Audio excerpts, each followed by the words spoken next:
The memory of certainty. Of all the mysteries in the human mind, there is none more powerful or more quietly dangerous than the memory of certainty. We think of memory as a kind of internal videotape, faithfully preserving what we saw, what we felt, what we know happened. But memory is not a recording. Memory is a story, a living, breathing, shape-shifting thing that changes every time we call it up. It can comfort us, haunt us, or even destroy us. Yet the most chilling truth is this.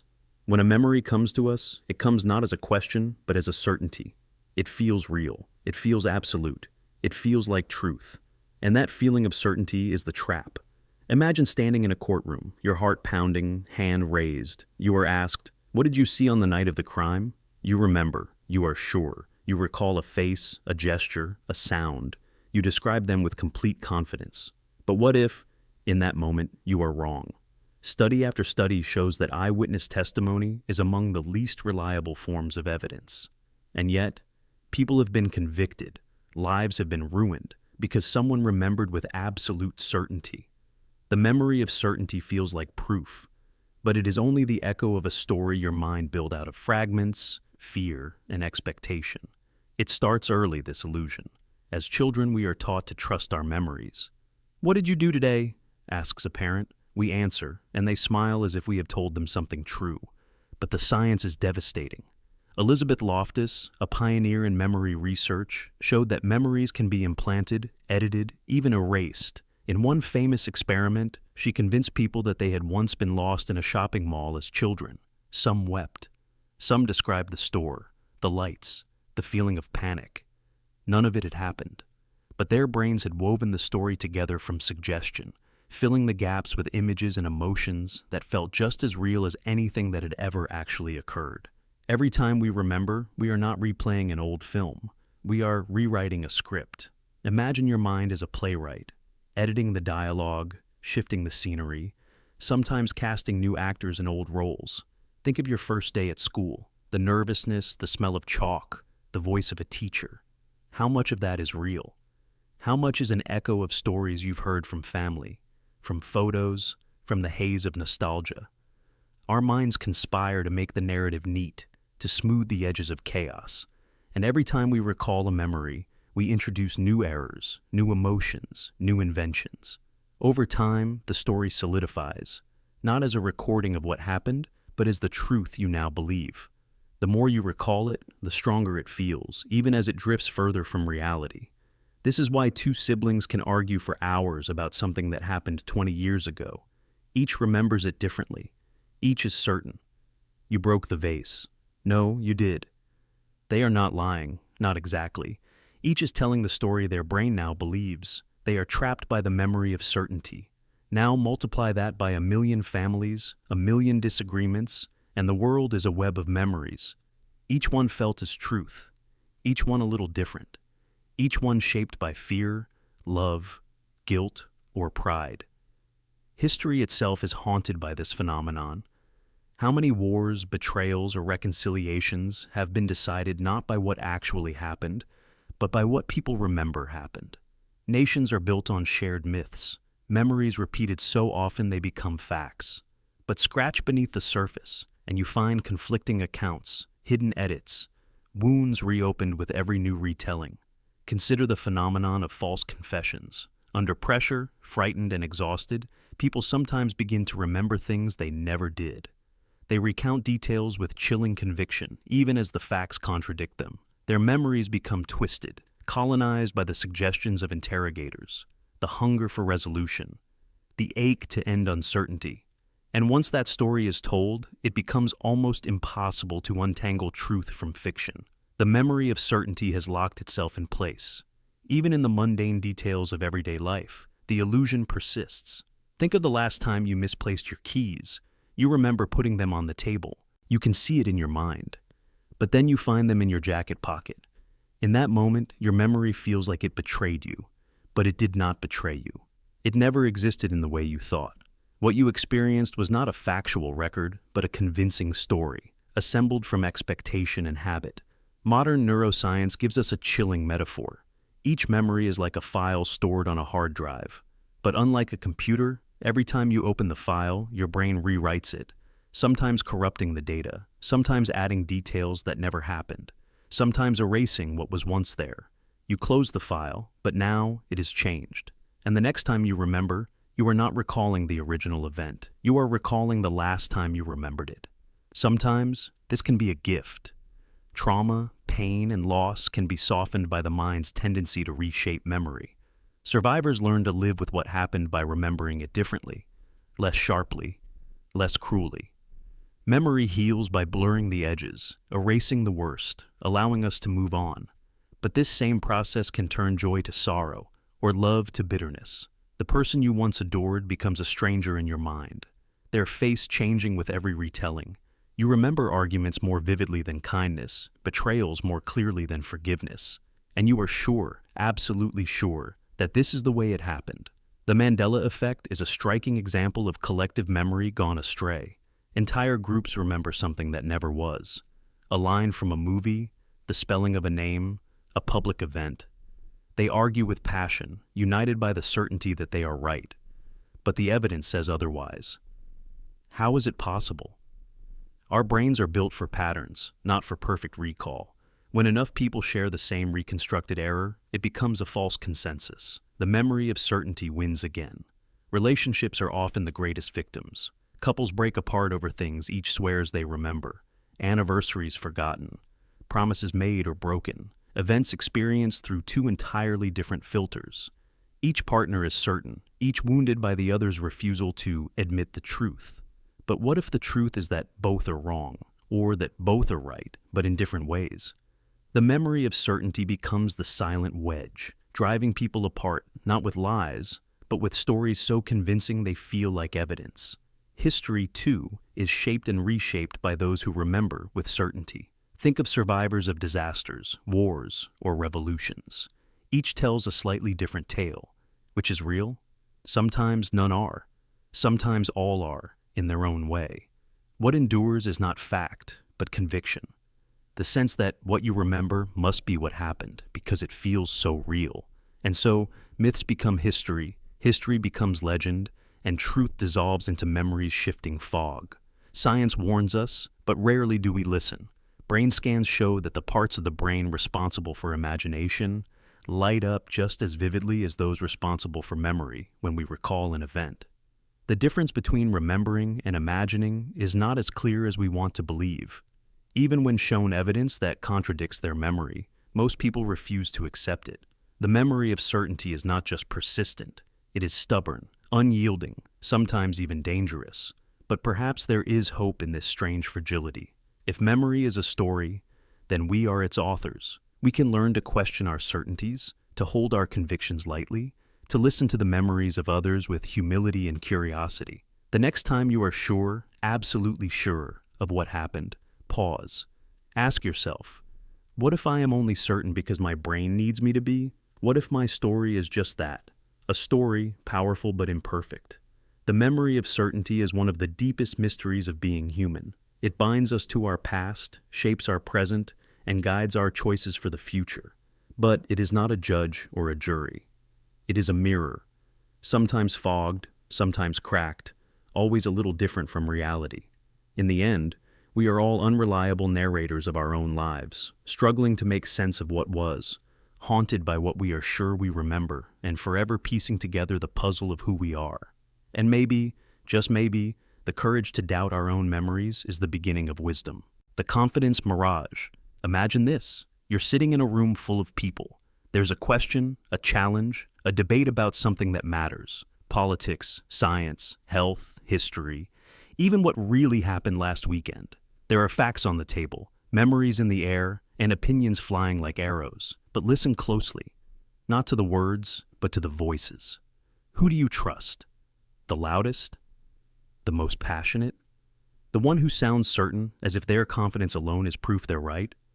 This is the mirage, the illusion of confidence. The more sure someone seems, the more likely we are to believe them. But what if I told you that confidence, the feeling of absolute certainty, is not a reliable guide to truth? In fact, sometimes the more confident you are, the less accurate you may actually be. This is not just a quirk of personality. It's a deep universal error built into how the human brain works. And it fools all of us, over and over, in ways that change our lives, our societies, and even the fate of nations. Let's dig in. Why does this happen? Why does the brain mistake confidence for competence? It all starts with how our minds handle uncertainty. Your brain craves clarity. It hates doubt. Doubt is uncomfortable. It's like an open loop that never closes, a thorn in your mind that you can't ignore.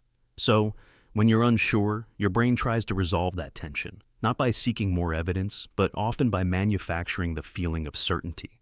Sometimes, the more you want to believe you're right, the more certain you feel. The cracks of doubt get plastered over. The questions get silenced. Suddenly your conviction grows, but the facts haven't changed. The most famous proof of this comes from the world of psychology, the Dunning-Kruger effect. In one experiment, people were asked to complete a quiz. Let's say it's about grammar or logic or even basic math. Afterward, they were asked, "How well do you think you did compared to others?" Here's the twist. The people who did the worst, the ones who made the most mistakes, were usually the most confident. They believed sincerely that they were above average. They didn't just think it, they knew it. Their confidence was off the charts. Meanwhile, those who did the best were often racked with doubt. They underestimated themselves, questioned their answers, second-guessed every move. Why? Because ignorance robs you of the tools to recognize your own mistakes. If you don't know what you don't know, you can't see your own blind spots. It's like being lost in the dark and thinking you're almost home, simply because you can't see the obstacles. Your brain, desperate for certainty, gives you a glowing sense of confidence as a substitute for real understanding. The result is the confidence mirage. The more you lack, the less you realize it, and the more you believe you're right. Now, you might think, that's just for quizzes or trivia. Real life is different. But it's not. Think about the business world. Studies show that people who project extreme confidence, who speak without hesitation and dismiss their own doubts, are far more likely to be promoted, even when their track record is average or worse. Investors are drawn to the CEO who sounds certain, not the one who admits to uncertainty. Politicians who project rock-solid certainty win votes, even when their policies have little grounding in reality. The world is full of stories where the most confident leader is the one who leads everyone over a cliff. Consider the financial crisis of 2008.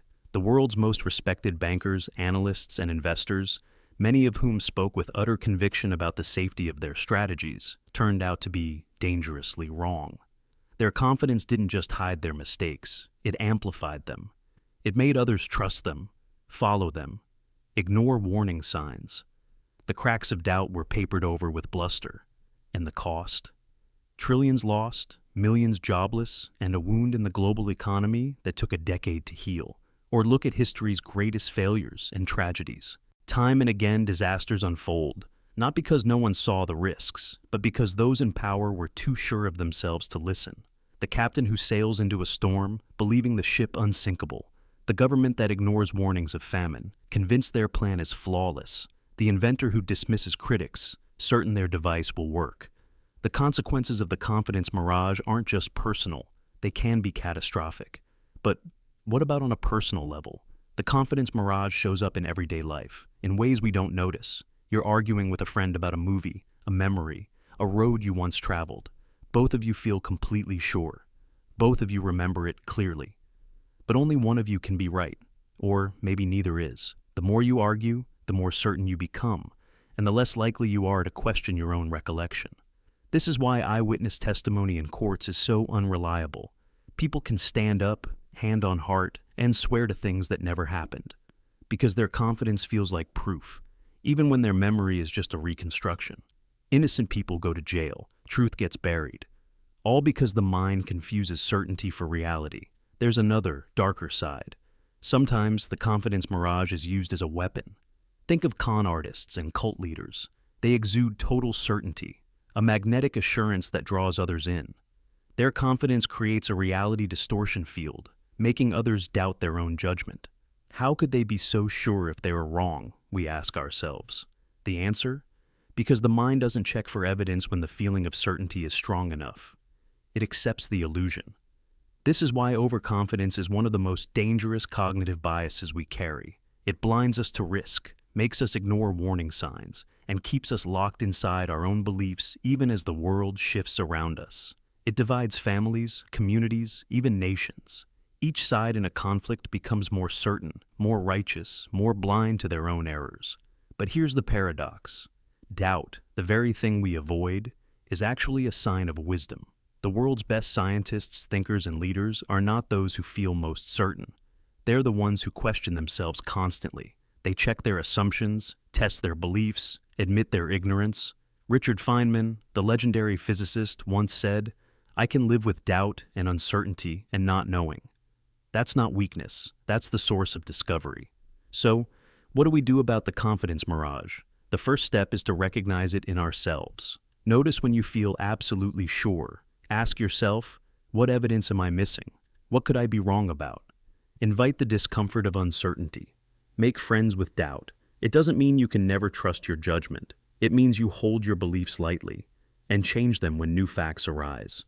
Second, in others, look past the surface. Don't be fooled by the loudest voice or the most polished answer. Confidence can be an asset, but only when it's grounded in evidence, openness, and the willingness to admit mistakes. Trust those who change their minds, who admit, "I don't know," who leave room for doubt. And finally, teach this to others. Teach your children, your friends, your teams, that real strength is not in always being right, but in being willing to question. The world doesn't need more certainty. It needs more humility, more curiosity, more people who can say, "I might be wrong, but I'm willing to learn." Because in the end, the confidence mirage will always be there, shimmering at the edge of every argument, every decision, every moment of certainty. But you can learn to see through it. You can step closer to the truth, not by clinging to confidence, but by searching for what you do not yet know. And that, more than any illusion of certainty, is what will set you free. The reality updating error. You would think the truth would win. That once you see new evidence, once the facts are laid out clearly, calmly, undeniably, you'd change your mind. Adjust your beliefs. Update your understanding. But that's not how the human brain works. Because truth doesn't always matter as much as certainty. And certainty clings. This is the reality updating error, the deeply human tendency to distort, reject, or reshape new information so it fits the beliefs we already hold. It starts with identity. Your beliefs aren't just ideas. They're extensions of you. They're stitched into your memories, your worldview, your sense of who you are. So when something challenges them, when you encounter data that contradicts what you believe, it doesn't feel like an intellectual disagreement. It feels like a threat. Your brain reacts not with curiosity, but with defense. In psychology, this is called motivated reasoning. You don't evaluate new information neutrally. You start with a conclusion and work backwards, accepting facts that support your view, questioning those that don't, and sometimes twisting neutral evidence until it confirms what you already believe. And you do this without realizing it. To you, it just feels like thinking. Imagine someone believes a certain food is dangerous. They read an article saying it's safe. Instead of changing their mind, they dig deeper. Who funded the study? Was it biased? What about that one story they heard 5 years ago? Or flip it. Someone sees a study that supports their view, and suddenly, it's gospel truth. They don't ask who funded that one, because belief filters the lens before the facts even enter. This is why debates so often go nowhere. You can flood someone with charts, evidence, expert opinions, and they'll still walk away unchanged, because their belief isn't built from data. It's built from emotion, memory, identity. You're not arguing with logic. You're arguing with someone's sense of self, and they're doing the same to you. It's also why conspiracy theories are so resistant to debunking. When you show a believer contradictory evidence, they don't say, "I was wrong." They say, "This proves how deep the cover-up goes. The new data isn't rejected. It's reinterpreted, twisted into the narrative, absorbed like fuel into the very engine it was meant to stop." And it happens on every level: personal, political, scientific. A doctor may cling to outdated practices because changing course feels like admitting years of error. A parent may insist they did what was best, despite evidence that something hurt their child. A leader may double down on a lie because reversing would mean admitting fault, and all of them, in their minds, believe they're being reasonable. Your brain does this because it hates uncertainty. Certainty feels safe, predictable, and new information, especially if it contradicts something deeply held, introduces instability. it shakes the foundation. So your mind finds ways to protect you, not because you're foolish, but because you're human. In one famous study, researchers showed participants two sets of fake scientific studies. One confirming their beliefs, one challenging them. Nearly everyone found flaws in the study that disagreed with them and praised the one that aligned, even when the methods were identical. The brain wasn't evaluating quality, it was protecting a worldview. But here's the deeper cost. When we refuse to update reality, we begin to live in a personalized version of it, a mental echo chamber where only confirming evidence survives. We scroll through feeds filled with people who agree with us. We seek news that flatters our assumptions, and we mistake agreement for truth. So how do we escape this trap? The first step is radical humility, to admit that your brain isn't built for truth. It's built for comfort, consistency, and control. That knowing this doesn't make you weak, it makes you aware. And awareness is power. The second step is learning to pause when you feel defensive. When you read something and immediately reject it, ask, am I reacting to the facts or to what they mean for me? What would I lose if this were true? What identity would be threatened? These questions won't always change your mind, but they might open a crack. And that crack is where truth begins. You can also train yourself to enjoy being wrong, not in a self-destructive way, but as a sign of growth. Being wrong means you've learned something. It means you're alive enough to change. And if you can learn to love correction more than comfort, you become dangerous, in the best possible way. Because in the end, the reality updating error is not a sign of failure. It's a sign of evolution that hasn't finished yet. Your brain is ancient. It wants certainty. But your consciousness, your awareness, can evolve past that. You can choose to hold beliefs loosely. You can choose to let reality update you, even when it hurts. Truth doesn't always arrive with comfort, but it always arrives with freedom, if you're brave enough to let it in. The mirror reversal bias. What do you look like, really? It's a question you may think you've answered 1,000 times. Every morning, in the reflection above the sink, in the cold glass of shop windows, in the digital shimmer of your phone's selfie camera. But the truth is stranger. The face you know, the one you instinctively recognize, the one you trust, the one you quietly judge and sometimes praise, is not the face the world sees. It's not the face caught in candid photos. It's not even the face your closest friends know best. The person you're most familiar with is your mirror self. Not the real one, not the true image, but its reversed twin, a version flipped left to right, subtly but fundamentally altered. This is the mirror reversal bias, and it runs deeper than vanity. Your brain craves familiarity. It clings to what it's seen most often. It prefers what is repeated, what is safe, what is known. So, from the earliest days, you get used to your mirror self. You become attached to a version of you that, outside of that glass, does not exist. And the real world? It's a place where your features, your expressions, your tiny asymmetries, your entire visual identity is just a little bit off. Here's a secret. If you've ever looked at a photograph of yourself and felt a quiet unease, a sense that something's not quite right, that you look odd or awkward, less attractive, less you, it's not just insecurity talking, it's your brain recoiling from unfamiliarity. A photograph is reality, unflipped, honest, remorseless. The left side of your face is on the left, the right on the right. But you, standing in front of the mirror day after day, have grown attached to the reversed version. To you, the mirror is normal. The photo is wrong. This bias is more than cosmetic. It affects your self-esteem, your sense of identity, and even your relationships. The more you see yourself in the mirror, the more you reinforce this private version of your appearance. And it's not just about the surface.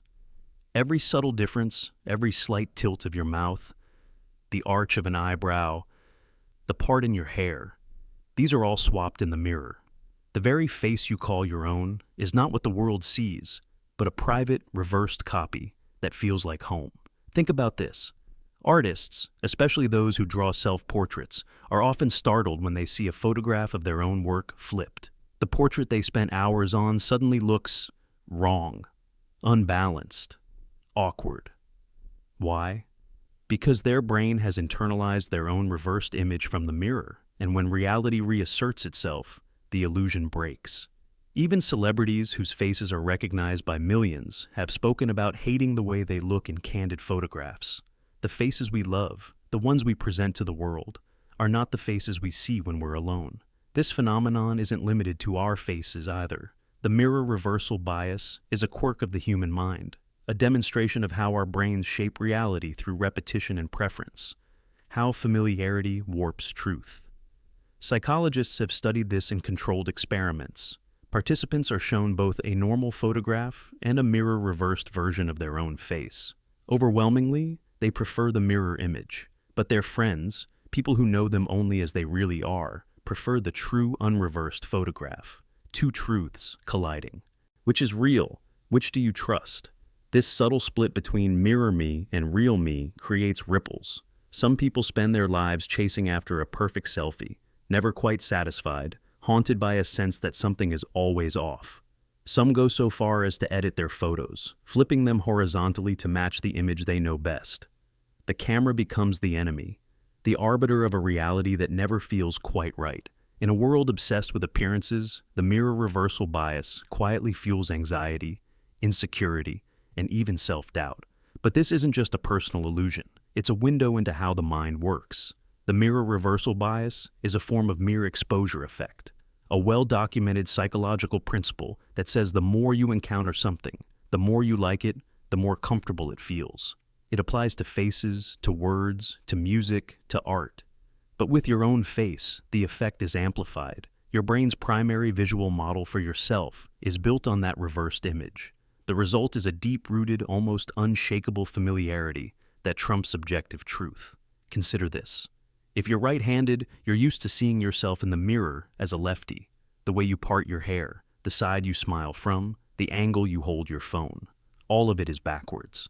The world knows the real you, but you only know the reflection. Sometimes, this disconnect even shows up in behavior. Maybe you gesture a certain way, or tilt your head in photos and it feels awkward, simply because it doesn't match your mirror self. Now, imagine the implications beyond the bathroom mirror. What if the same principle is at work in how you perceive your own character, your strengths and weaknesses, your place in the world? What if the self you think you know is just a reversed version, a mental image built from habit, repetition, and bias, not reality? What if your entire identity is, in some subtle way, a mirror, familiar, comfortable, but not quite real? This is the deeper power of the mirror reversal bias.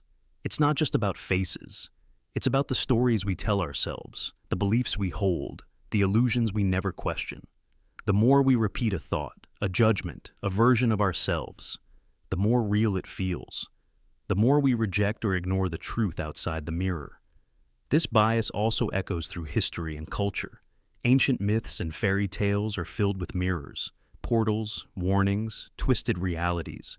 The mirror has always been a symbol of self-knowledge, but also of deception. Narcissus, the boy who fell in love with his own reflection, was destroyed by a beauty that was never quite his own. Snow White's wicked queen saw only what the mirror told her, chasing after an image rather than truth. Even today, the mirror is a stage for transformation and performance, a place where we rehearse, preen, mask, and sometimes reveal. But knowing this bias exists is not a cause for despair.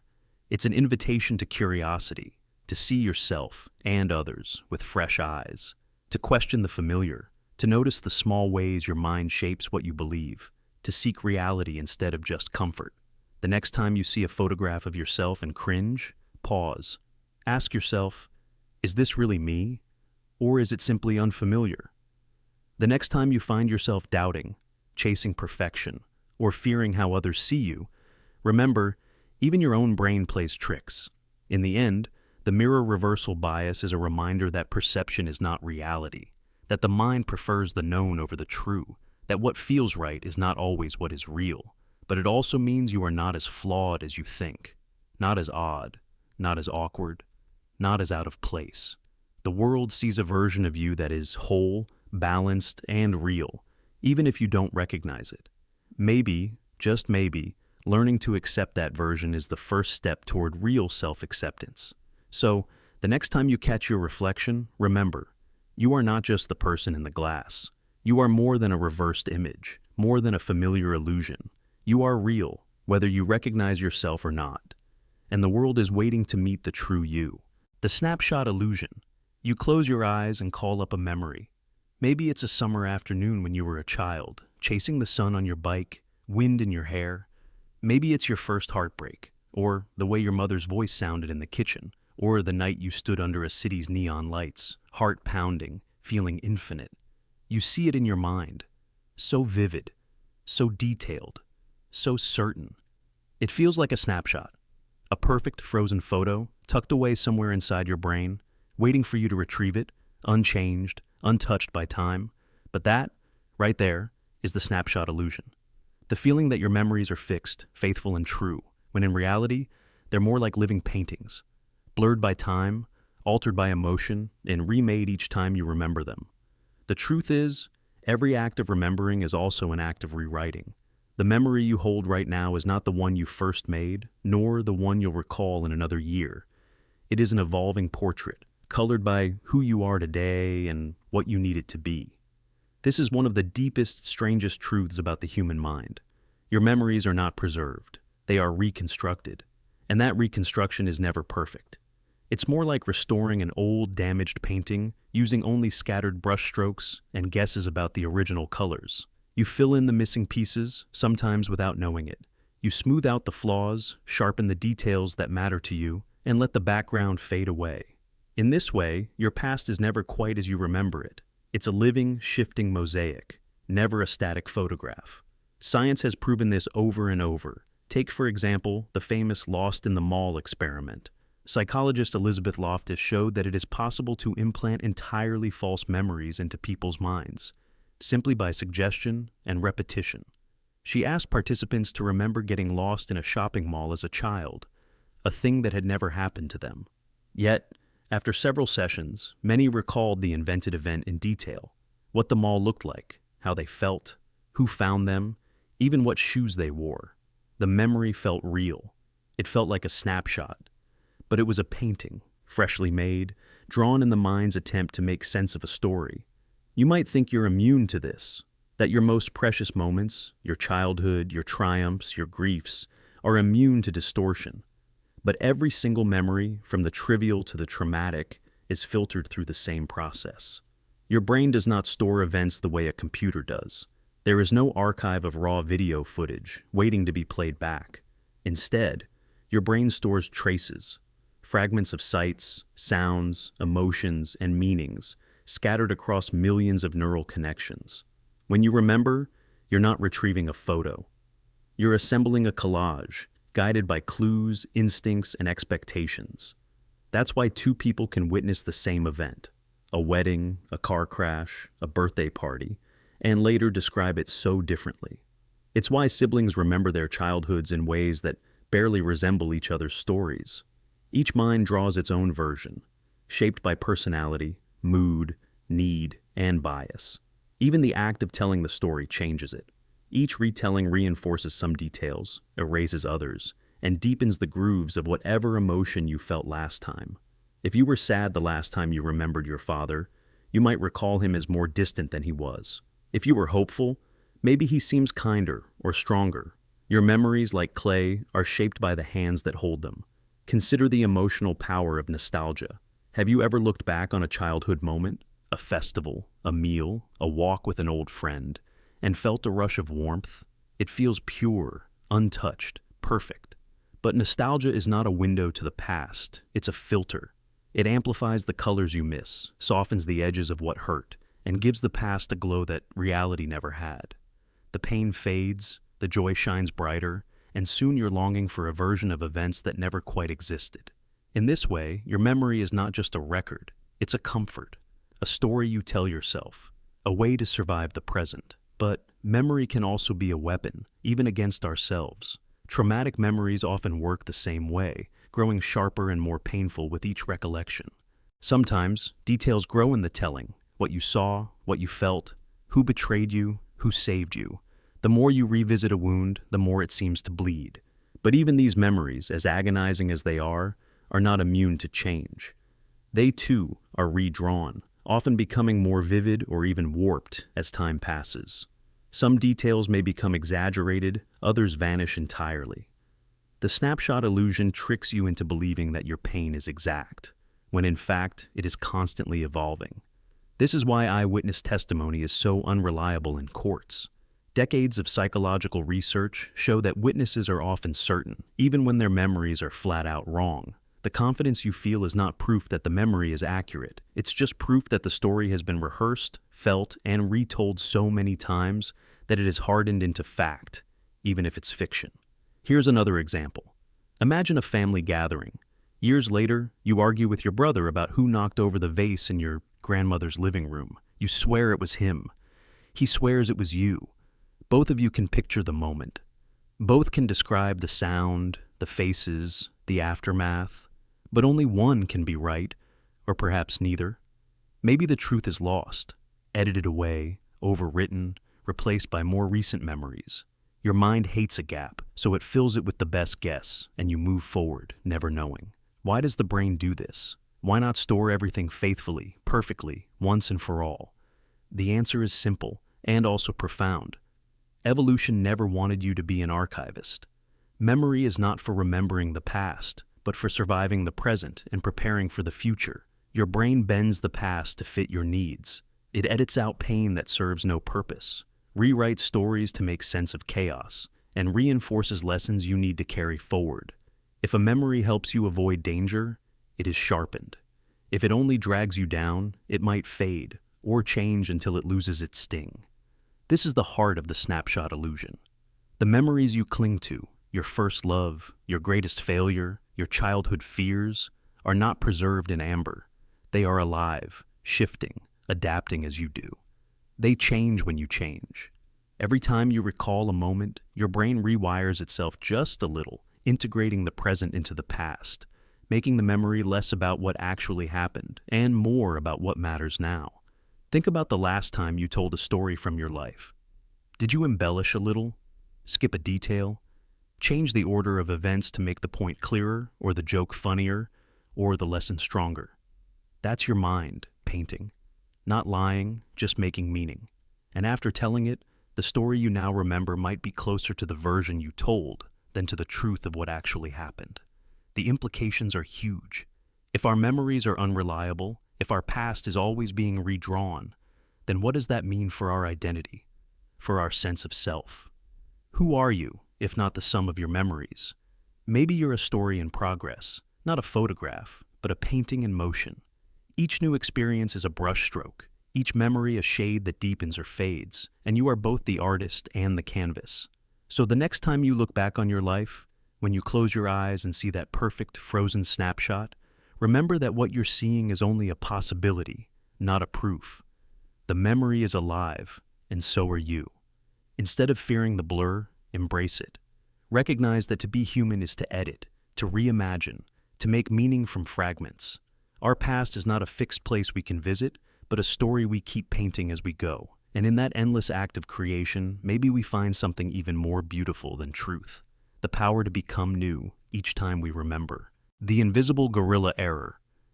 In the vast labyrinth of your mind, there's a blind spot so large, so quietly powerful, that it can erase the most obvious truths right in front of your eyes.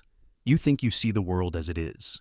You think if something impossible or dramatic happened right before you, you would notice it. How could you not? But the real story of human attention is far stranger and more humbling. This is the story of the invisible gorilla error, the world-famous psychological experiment that revealed just how much we miss, even when we believe we're seeing everything. Picture this. You're watching a short video. Two teams are passing a basketball. One team in white shirts, one in black. Your simple task: count how many times the white team passes the ball. The balls fly back and forth. You focus, determined not to miss a single pass. Time ticks by, and then the video ends. You're asked for your answer. You feel proud. You paid attention. You got the number right. But then the question comes, did you see the gorilla? A gorilla? What gorilla? Rewind. There, in the middle of the screen, a person in a full gorilla suit strolls through the game, not just for a moment. He walks into the center, pounds his chest, looks around, and then ambles off.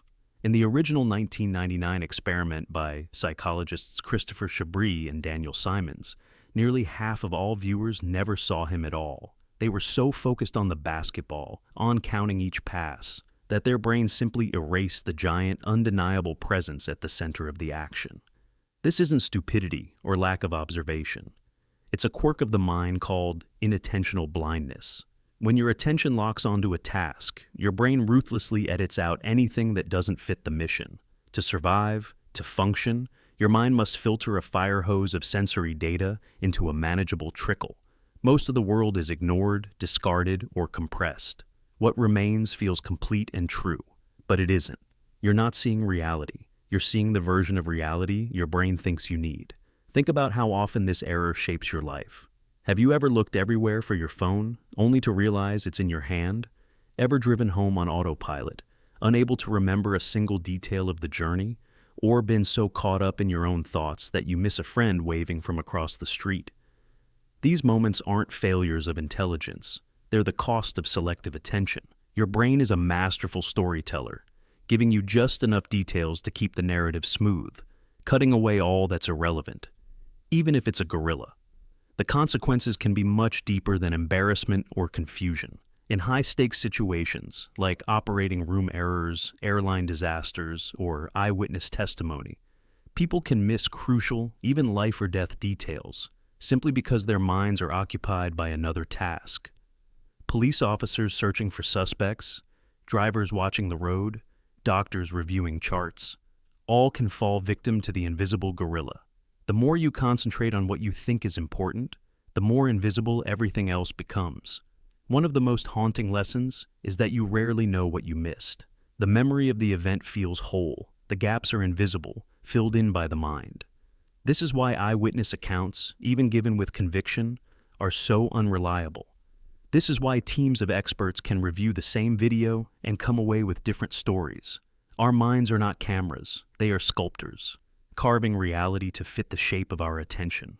But there's another layer to this error, one that's almost existential. We walk through life convinced of our own awareness, trusting that if something big happens, we'll see it. But the world is overflowing with invisible gorillas, truths, opportunities, warnings, and wonders that pass through our lives, completely unseen. What else might you be missing right now, simply because you're focused on a single goal? It's humbling, almost frightening to realize how little you truly perceive, but it's also freeing.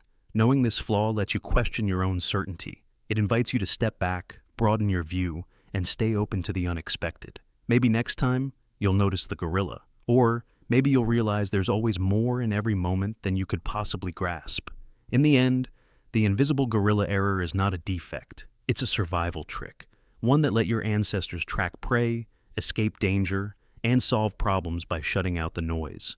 But in a world full of distractions and demands, it's a reminder to stay curious, to look twice, and to accept that even the most obvious things can be hidden from sight. So, the next time you're sure you saw everything, ask yourself, what gorilla just walked through your story, unnoticed? Because the things you never see may shape your life the most. The actor-observer switch. Picture this. You're stuck in traffic, running late, feeling the pressure in your chest. Suddenly, a car swerves in front of you, cuts you off with no warning, barely missing your bumper. Instantly, your mind snaps to judgment. What a reckless driver.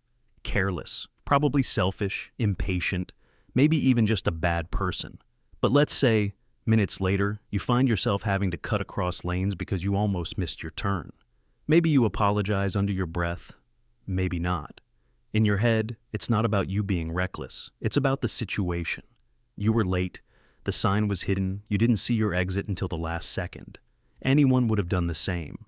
This is the actor-observer switch in motion, a hidden, relentless twist in the way our minds explain the world. When we're center stage, we see all the reasons for our behavior. The stress, the hidden causes, the pressures no one else can see. But when we're watching others, all we see is their actions, stripped of context, painted as if it's their true nature. Your mistakes are accidents, theirs are flaws. This split, this psychological switch, doesn't just shape how we see strangers on the road. It shapes every relationship, every argument, every story we tell about ourselves and the people around us. Why does the mind do this? It's not just ego or arrogance. It's the way the brain tries to make sense of limited information. When you act, you have the whole backstage view, your thoughts, your intentions, your invisible motives. When you watch someone else, all you see is the performance. No script, no history, just actions. And your mind fills in the blanks with judgments. Let's get deeper. Think about arguments with people you love. You forget to text back, and you explain, "I was swamped at work, my phone died, I was so stressed I couldn't think straight." It's all about circumstances, never about your character.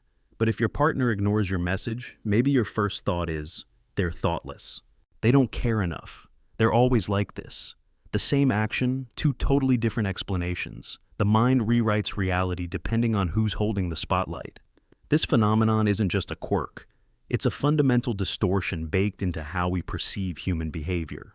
In psychology, it's called the actor-observer bias, and it's been proven over and over in studies and experiments. One classic example. Students are asked to write essays arguing a point that they don't personally believe, as part of a class assignment. Observers, other students reading these essays, tend to assume that the writer actually believes what they wrote, even when they know it was an assignment. The observer forgets the context, while the actor can never escape it. This happens everywhere, in the workplace, in politics, in family drama.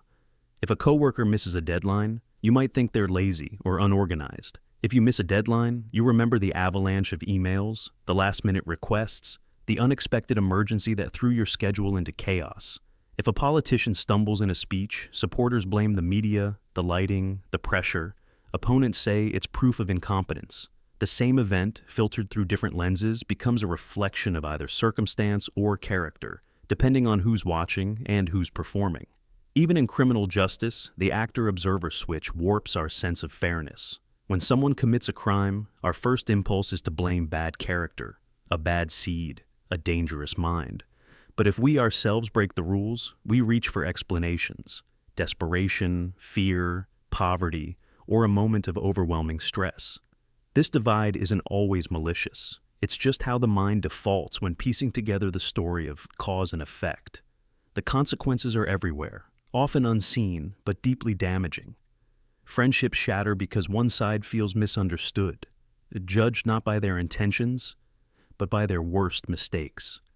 Families fracture when siblings hold grudges for things done years ago, forgetting the context, the pain, the pressures that no one else could see. Nations descend into division when each group sees itself as misunderstood, oppressed, or justified, and sees the other as flawed, malicious, or unchangeable. But what if you could see through the actor-observer switch? What if, just for a moment, you could catch yourself before you explain away your own faults, or before you paint someone else in the harshest possible light? What would happen to your relationships, to your understanding of the world? The truth is, most people never notice this bias at work. We glide through life thinking our judgments are fair, our explanations accurate, our stories true. But every time you switch from being the actor to the observer, reality itself bends and twists in subtle ways. It's like watching a movie. When you're in the film, every setback is a plot twist. Every flaw is justified by your inner struggle. When you're in the audience, every mistake is the villain's fault.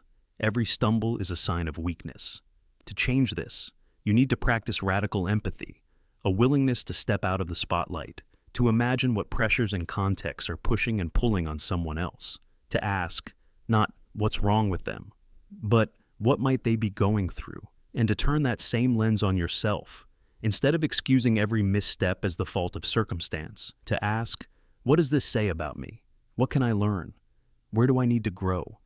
The actor-observer switch is a kind of blindness, one that convinces us that we're always the exception and everyone else is the rule. It splits the world into easy stories, us versus them, good versus bad, accident versus intention. But real understanding lives in the gray space in between, where character and context collide, where actions are both chosen and shaped by forces bigger than any one person. So, next time you're hurt by someone's actions, or find yourself quick to judge, pause. Imagine the backstage of their life. And next time you feel misunderstood, step out of your own story and look at the scene from another angle. Because we are all actors and observers, switching places with every conversation, every conflict, every day we live. This switch is part of being human, but awareness is the antidote. When you notice it, when you name it, you begin to see yourself and others with more honesty, more compassion, and a kind of wisdom that most people never reach. The world doesn't change, but the story you tell about it does, and sometimes that's all it takes for everything else to follow. The belief-driven perception. You probably think you see the world as it truly is, clear, unbiased, and objective. You trust your eyes to report reality faithfully, to capture what's really out there and deliver the truth straight into your mind. But the truth is far stranger, far more slippery, and infinitely more unsettling. You do not see first and then form your beliefs. It's almost always the other way around. What you believe, what you expect, what you fear or hope for, these invisible forces act as sculptors, shaping and coloring everything you see. Perception is not a window. It's a canvas painted over by the hand of belief. Imagine waking up in a pitch-dark room, searching for the light switch. As your fingers brush the wall, your brain races to fill in the blanks. Is that a spider, a crack, a forgotten photograph? Your mind offers guesses, predictions, hopes, and dreads, and those beliefs shape what your senses report. The room doesn't change, but the story does. Suddenly, a shadow seems to move. A sound becomes a threat. If you're anxious, the world becomes menacing. If you're calm, it feels safe. The outside hasn't shifted. Only the lens you're looking through has. This is the power of belief-driven perception. Decades of research in psychology, neuroscience, and even philosophy all point to the same conclusion. Your brain is not a passive receiver, but an active creator. From the instant light hits your eyes, your brain is already editing, guessing, and filtering information based on what you already believe to be true. This isn't a flaw. It's the only way you can make sense of a world too vast, too complex, too overwhelming to process all at once. Think about the classic experiment with wine tasting. When experts are told that a cheap wine is actually an expensive vintage, they describe it with words like complex, balanced, rich. The moment they're told it's cheap, they use words like harsh, thin, disappointing, even though it's the same wine. Their belief about the price literally changes how they taste and perceive the wine. It doesn't stop at taste. It happens with sight, sound, even pain. Placebo pills relieve suffering because the mind expects relief, and so the body follows. A sugar pill can reduce agony if the brain is convinced it's a powerful drug. The expectation rewrites the experience. This is why magicians can make you see things that never happened. They plant an expectation in your mind. Watch this hand, not that one. And suddenly, you don't just miss the trick. You become convinced you saw something impossible. You remember the dove appearing from thin air, the coin vanishing. Even if the real sequence was completely different, your beliefs drive what is allowed into your awareness. The rest, your mind edits out, leaving you blissfully confident in a reality that never quite happened.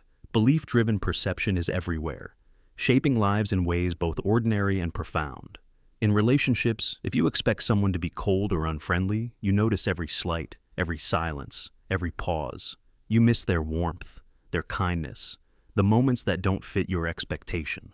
At work, if you believe you're bad at math or not a leader, you overlook every small success, every quiet act of competence, and focus only on the failures that confirm your view. The world becomes a hall of mirrors, reflecting back your beliefs at every turn. Even your memories are sculpted by belief. When you recall a childhood event, your brain edits and reshapes the details to fit the story you already believe about yourself. Over time, the belief grows stronger, and the memory becomes less about what happened, and more about what you believe happened. Your life story is not a documentary, it's a myth, constantly rewritten to fit your expectations and needs. It's not just personal. On a grand scale, belief-driven perception shapes entire societies. History is littered with wars, persecutions, and revolutions, born out of beliefs that filtered reality until people could no longer see the suffering, the humanity, or even the facts in front of them. Propaganda works because it plants beliefs first, so that everything you see afterwards seems to confirm what you knew all along.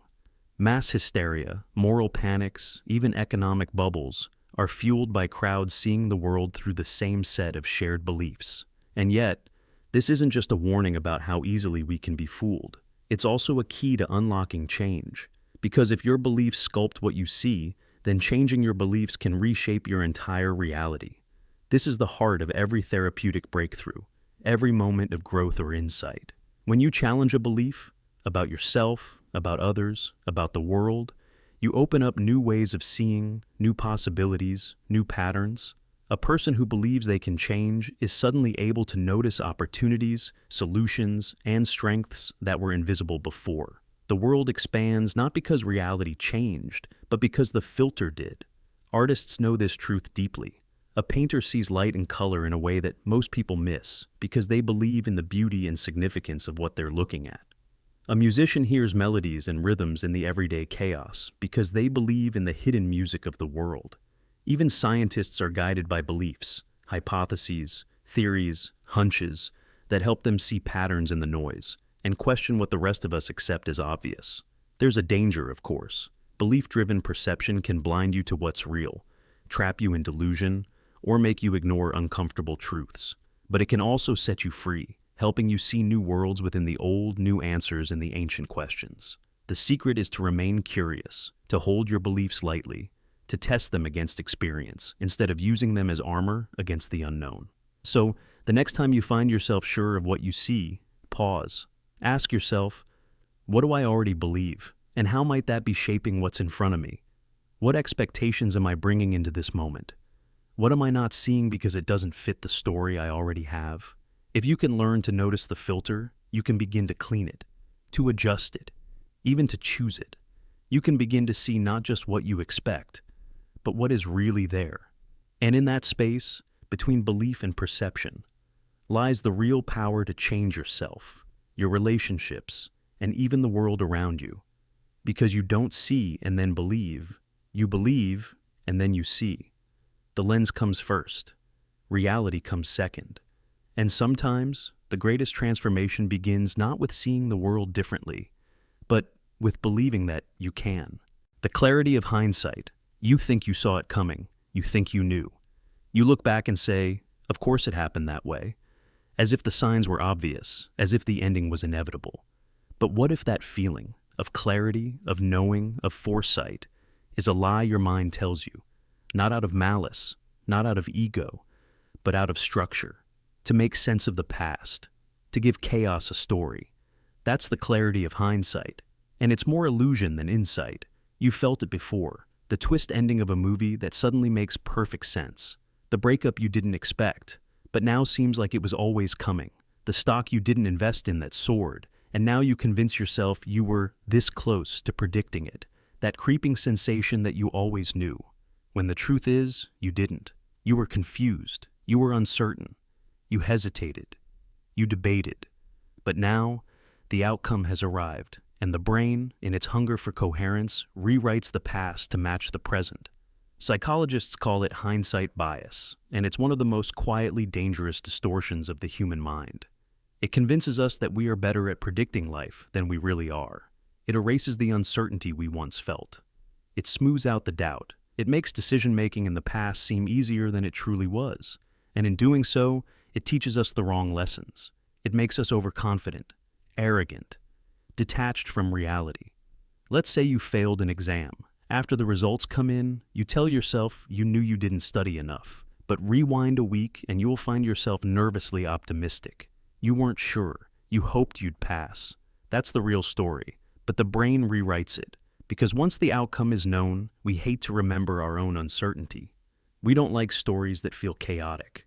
So we edit, we narrate, we lie, beautifully, seamlessly, unknowingly. And this lie is not just personal, it's collective. Entire societies rewrite their histories in hindsight. Wars that seemed uncertain while they raged become inevitable victories or obvious mistakes in hindsight. Economic crashes that caught everyone off guard are, in retrospect, just a matter of time. It's not memory, it's mythology, constructed by millions of people simultaneously adjusting their recollections to align with reality's verdict. The brain does this because it craves a narrative. It doesn't want a blurry, ambiguous past. It wants cause and effect. A leads to B. B leads to C. But life doesn't work that way. Life is messy. Outcomes are shaped by randomness, emotion, bias, luck. And when we ignore that, when we look back and believe that the past was always leading to this, we blind ourselves to complexity. We stop seeing how fragile and uncertain life really is. There's a powerful study that reveals this bias in action. Researchers gave participants a historical scenario, say, a real political conflict or a medical decision, and asked them to predict the outcome. Later, once they were told the actual ending, participants claimed that they had always suspected that outcome, even those who had predicted something else just hours earlier. Their memories changed to match the truth. The mind folded reality into its own story, and the past was quietly rewritten. Even in relationships, the clarity of hindsight warps our emotional memory. When a relationship ends, we suddenly see all the signs we missed: the offhand comment, the hesitation in a text, the delay in calling back. But were they really signs? Or are we turning random noise into meaning because we now know how the story ends? How many of those signals would you have ignored if things had worked out? Hindsight clarity is not truth, it's reconstruction. And it gets even more dangerous when applied to decision-making, because hindsight bias convinces us that decisions are only good if they led to a good outcome. But the real world is more complex. You can make a great decision and still fail, or make a bad decision and get lucky. But once the result is known, your brain glues it to the choice, and this makes it harder to learn. You don't evaluate the decision based on context. You judge it by consequence. You forget the fog you once stood in, and remember the path as if it was always clear. It affects how we judge others, too. A doctor who misses a diagnosis looks negligent, even if the symptoms were vague. A pilot who makes a risky maneuver seems foolish if the plane crashes, but brave if it lands. We look back and say, they should have known, but they didn't. Because knowledge only feels obvious after the fact. That's the trap. And this trap has real consequences. It makes leaders risk-averse. It makes people afraid to trust their instincts. It punishes uncertainty when, in truth, uncertainty is the natural state of life. Most of our choices are made in a storm of emotion, pressure, and incomplete information. But hindsight shames us for not having perfect clarity in the moment. It whispers, "You should have known better," when in fact, you knew as much as anyone could. But there's a deeper layer to all of this, something more existential. Hindsight bias gives us the illusion of control. If we think we could have predicted the past, we start to believe we can control the future. We begin to think the world is more knowable than it is, more predictable, more stable. And that illusion is comforting. It makes us feel less vulnerable, less small, less lost in the dark. But that comfort is built on a lie. The truth is that life is filled with uncertainty, that most of what happens is shaped by countless invisible variables, that even our best predictions are often wrong, and that's okay. That's not weakness. It's reality. So what do we do with this knowledge? How do we escape the clarity of hindsight? The answer is not to stop reflecting, it's to reflect honestly, to remember the doubt we felt before the outcome was known, to write things down, our thoughts, our fears, our guesses, before they're influenced by what actually happens, to resist the urge to simplify the past just because the present makes it look obvious, and most importantly, to show ourselves compassion. Because you didn't fail to see the signs. You didn't miss something obvious. You simply lived through something unpredictable. You were human in a world that rarely gives you perfect information, and that's not a flaw, that's the truth. So the next time you catch yourself thinking, "I knew it all along," pause, ask yourself, "Did I? Or is my brain editing the past to soothe the discomfort of not knowing? Am I seeing clearly or just seeing backwards?" Because sometimes the hardest thing to admit is this: you didn't know. You couldn't know. And yet, you still moved forward. You still made choices. You still survived. And maybe that's a better story than the lie hindsight wants to tell. The choice reversal effect. You make a decision, maybe something small, chocolate or vanilla, this route or that one, but maybe something bigger, a college, a job, a partner. And at first, you're unsure. You hesitate. You wonder if it was right. But then something strange happens. Your mind starts defending it, justifying it, twisting itself into quiet certainty. Of course this was the best choice, you tell yourself. I was meant to choose this. But what if that belief isn't clarity? It's illusion. What if your brain is tricking you, not out of malice, but out of survival? This is the choice reversal effect, a psychological reflex buried deep in your mind. Once you make a choice, especially a permanent one, your brain begins to retroactively believe it was the right decision all along, even if it wasn't. even if, deep down, you feel the sting of regret. This isn't rare, it's a cognitive default, a subconscious survival tactic your mind deploys to maintain stability, because indecision is a threat, regret is friction. Doubt is dissonance, and your brain, it hates dissonance. It will rewrite reality to silence the noise. The effect has been tested. In one famous experiment, researchers asked participants to rank a set of art prints. Then, they were told that they could take one home, but once they did, they couldn't change their mind. Days later, when asked again to rate the prints, people suddenly liked the one they chose much more, even if it hadn't been their top pick before. Their mind reshuffled their preferences to match their choice. In another study, participants picked between two similar vacation destinations. Before choosing, they were split, conflicted, torn. But after choosing without any new information, their opinions changed. They rated their chosen destination as significantly better. Why? Because the moment the decision became final, the mind kicked in. If I chose this, it must be right. That's the trap. The moment a path is locked in, the mind rewrites the past. It upgrades your decision to genius. It demotes your doubts to noise. And suddenly the reasons you once had for considering the other option disappear. You don't remember how confused you were. You remember feeling confident. But here's the twist. This illusion isn't always helpful. Sometimes it becomes a prison. You stay in a job you don't love because you convinced yourself you always wanted it. You stay in a relationship that drains you because you chose it with your whole heart. You ignore the pain of your own gut because your brain is whispering, "You decided this. Don't turn back now." And the deeper the choice, the more identity you attach to it, the stronger the illusion grows. You don't just justify your actions. You rewrite your reasons. You forget your hesitation. You defend the version of yourself that made the choice, even if that version no longer exists. This is not about lying. It's about coherence. Your brain wants your story to make sense. It wants your past and your present to align. So, if you're unhappy now, it won't blame the choice. It'll find another reason. It will protect your belief in your own rationality, even at the cost of truth.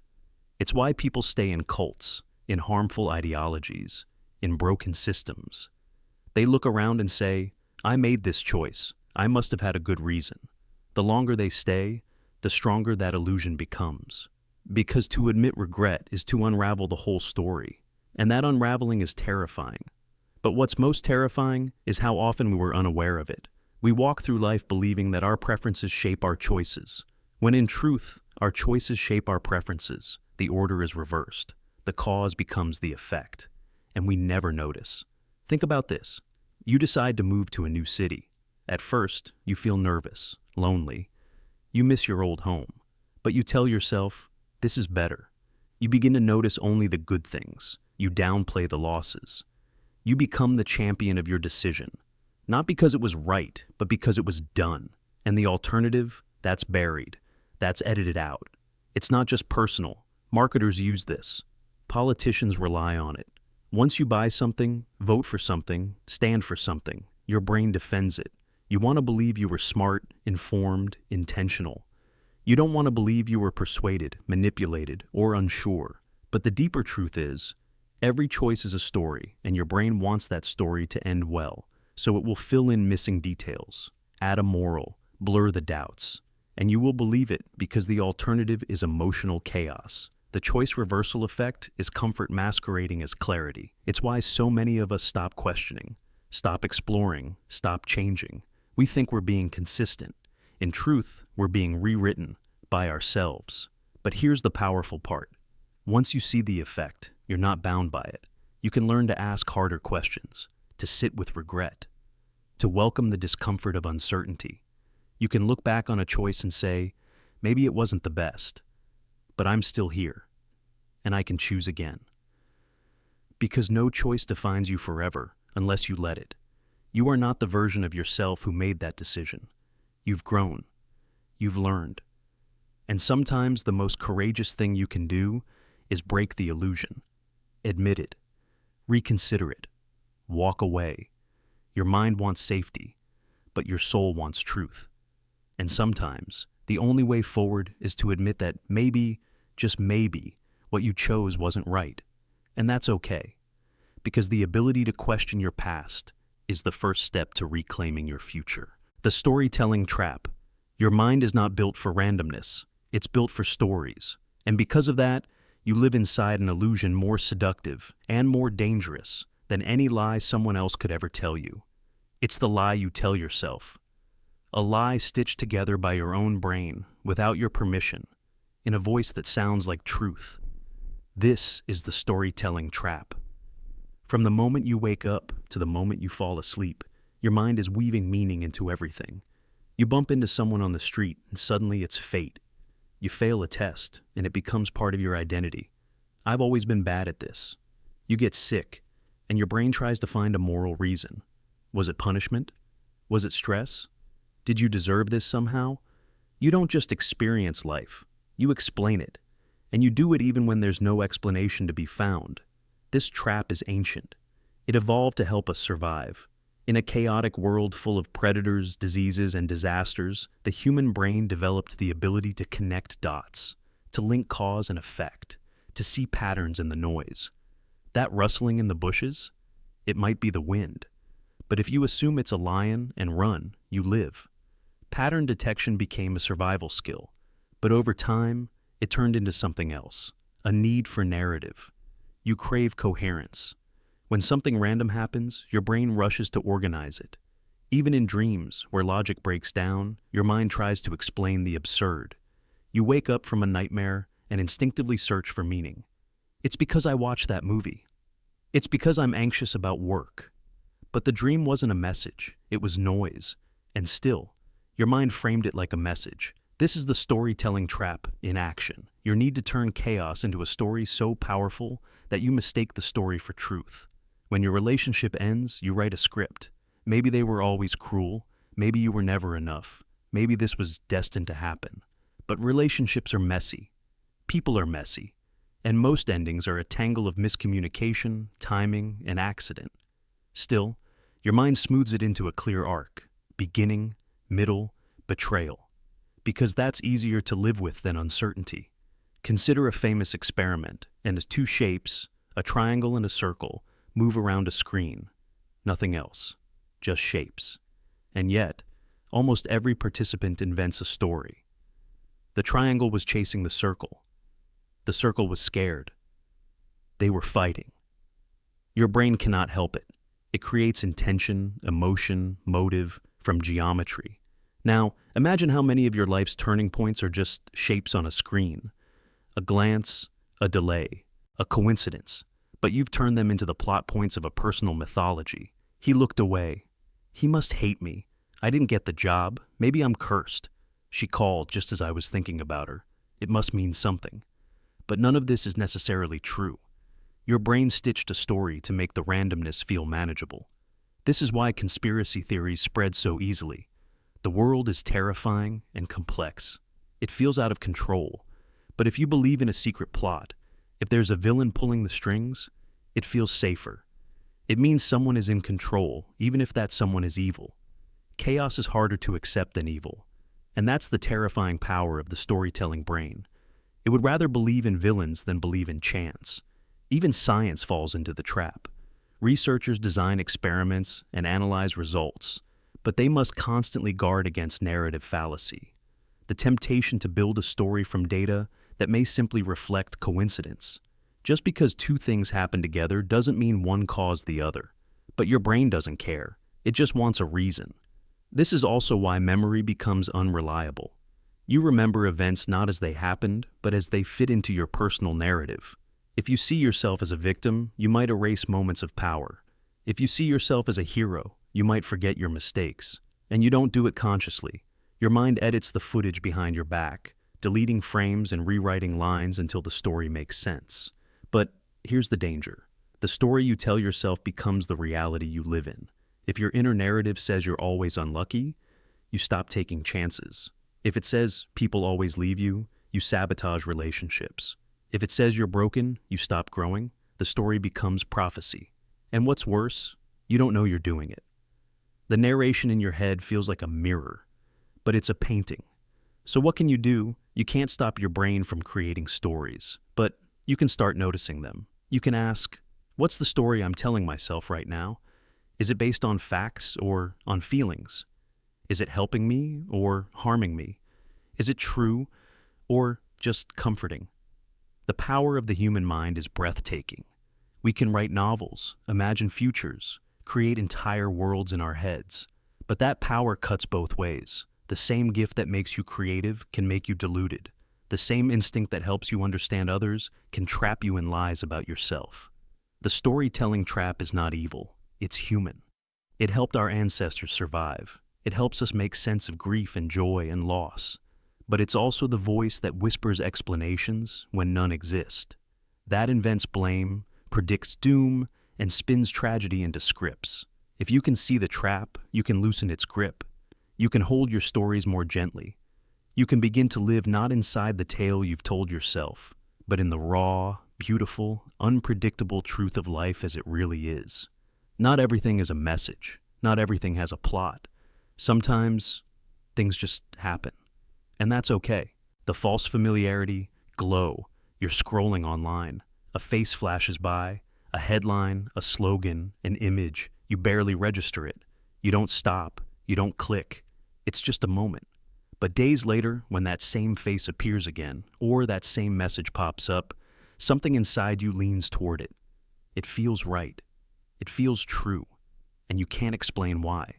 This is the false familiarity glow, a psychological illusion that turns repetition into belief. It's the quiet power behind propaganda, manipulation, and some of the most dangerous assumptions we carry.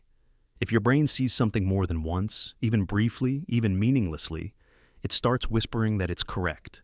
Not because it is, but because it feels like it is. Let's unravel that. Your brain doesn't just process information. It evaluates comfort, threat, and trust in every glance. And familiarity, just seeing something before, sends a signal of safety. I've seen this, your brain says. It didn't harm me. It must be good. It must be right. This is instinct. This is survival. In nature, things we encounter repeatedly without pain are usually safe. But in the modern world, that instinct becomes a glitch. Familiarity becomes mistaken for truth. There's a term for this in psychology, the illusory truth effect. It's been studied for decades. In one classic experiment, participants were told random facts, some true, some completely fabricated. Later, when asked which ones they believed were true, people consistently chose the ones they'd heard before, even if they were false, even if they knew they were false just days earlier. Just the act of repetition, seeing or hearing something more than once, gave those false facts the warm glow of familiarity. And that glow blurred the line between reality and illusion. Think about that. A lie repeated often enough doesn't just feel like the truth. It becomes the truth in the mind of the listener. Not because of evidence, not because of logic, but because of comfort. Because it feels right.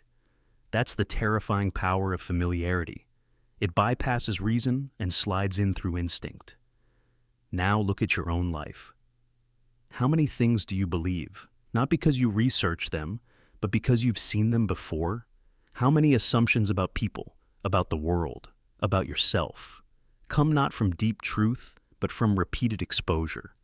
Advertising thrives on this. You might not remember the jingle. You might not recall the ad. But when you're standing in front of a shelf, your hand goes toward the logo you've seen the most. Not because it's better, but because your brain says, I know this. This is familiar. This is safe. The same effect works in politics. A slogan repeated over and over. A name said enough times. A fear echoed across screens. It starts to feel right.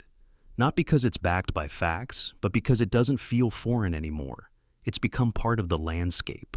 It's wrapped in instinct, and in relationships, you might find yourself drawn to people who feel familiar. But familiarity doesn't always mean compatibility. Sometimes it means repetition, patterns from childhood, echoes of past pain. Even harmful dynamics can feel comforting if they were familiar, because your brain isn't looking for joy. It's looking for recognition. I know this, it says. I've survived this before. And so we return again and again to what feels safe, even when it's not. This illusion runs deeper than we realize, in our memories, in our dreams, in our understanding of the past. If you see a story enough times, on the news, in your feed, in movies, Your brain weaves it into your belief system, even when it's fictional, even when it's manipulated. Repetition creates grooves in the mind, and those grooves shape your map of reality. Now, think about misinformation. The internet is full of falsehoods, conspiracies, twisted narratives, but the most effective ones don't convince you with evidence. They repeat, again and again, across different platforms, in slightly different forms, until something inside you shifts and says, "I've heard that before. There must be something to it." That shift, that flicker of warmth, is the false familiarity glow. This is why repetition is one of the most powerful tools of influence. It doesn't require truth. It doesn't demand your attention. It just waits. Quiet. Steady. Like water wearing down stone. So, what can you do? How do you protect your mind from this illusion? You start by slowing down. By noticing the feeling of rightness when something seems familiar. Ask yourself, not does this feel true, but is it true? Challenge the glow. Be suspicious of ease. The truth is often uncomfortable. It doesn't always arrive wrapped in warmth. Sometimes it hurts. Sometimes it challenges everything you've come to believe. You learn to embrace discomfort. You teach your mind to pause before it accepts. You make a habit of questioning what feels familiar, especially when it confirms your existing beliefs, especially when it flatters your worldview, especially when it slips in too easily. And you recognize that just because something's been around you forever doesn't mean it belongs in your reality. Familiar doesn't mean right. Repeated doesn't mean real. And comfort doesn't mean truth. Because if you don't stay conscious, the false familiarity glow will guide your choices, shape your opinions, even build your identity, one repeated illusion at a time. And by the time you realize it, you may be living inside a belief system you never chose, one that was softly planted by echoes, not facts. So next time something feels right, not because of what it says, but because you've heard it before, pause. Look closer. Ask deeper questions. The glow might not be truth, it might just be a trick of memory. And in that pause, you might find the real light. The time compression bias. You've lived through it without knowing the name. A week packed with deadlines, meetings, messages, errands, noise, gone in a flash. You blink, and it's Friday. You collapse into bed, wondering where the hours went. And then, there are the quiet days, the ones where you stare at the clock, where time stretches like molasses. A single hour feels like 3. You check your phone, check the wall, check the sky. Still, the hands barely move. But here's the paradox. When you look back later, it's not the slow days that leave a mark. It's the busy ones. The blur becomes the highlight reel. The boring days dissolve like mist. This is the time compression bias, a glitch in how your mind distorts the speed of the present and rewrites the timeline of the past. In the moment, chaos feels fast. It steals your hours, spins you around, and leaves you gasping. You say things like, "This week flew by," or "I can't believe it's already Thursday." When you're overstimulated, your brain is too occupied to record each moment in detail. It's trying to survive, to keep up, to stay ahead of the demands coming at you. As a result, you barely register what's happening while it's happening. You experience the days in fast forward. They pass quickly, because your cognitive bandwidth is flooded. But memory plays by a different set of rules. When you reflect, the brain doesn't measure time by the second. It measures time by the number of memorable events. The more chunks of experience you have, new places, surprising problems, unfamiliar decisions, the more your brain files away. And later, when you revisit the day, you find dozens of those memory markers. Your mind stretches time retroactively. Suddenly, that jam-packed Thursday feels like it lasted forever in memory, even though it passed in a blur while you were living it. Now reverse the scenario. You have a lazy Sunday. Nothing urgent, no surprises, just routine. The hours feel long. But because nothing new happened, because your brain didn't have to adapt, learn, or pay close attention, it barely recorded anything. The result? That slow day vanishes from memory. A time that felt stretched becomes compressed in hindsight. You look back and say, "What did I even do that day?" It disappears, swallowed by its own sameness.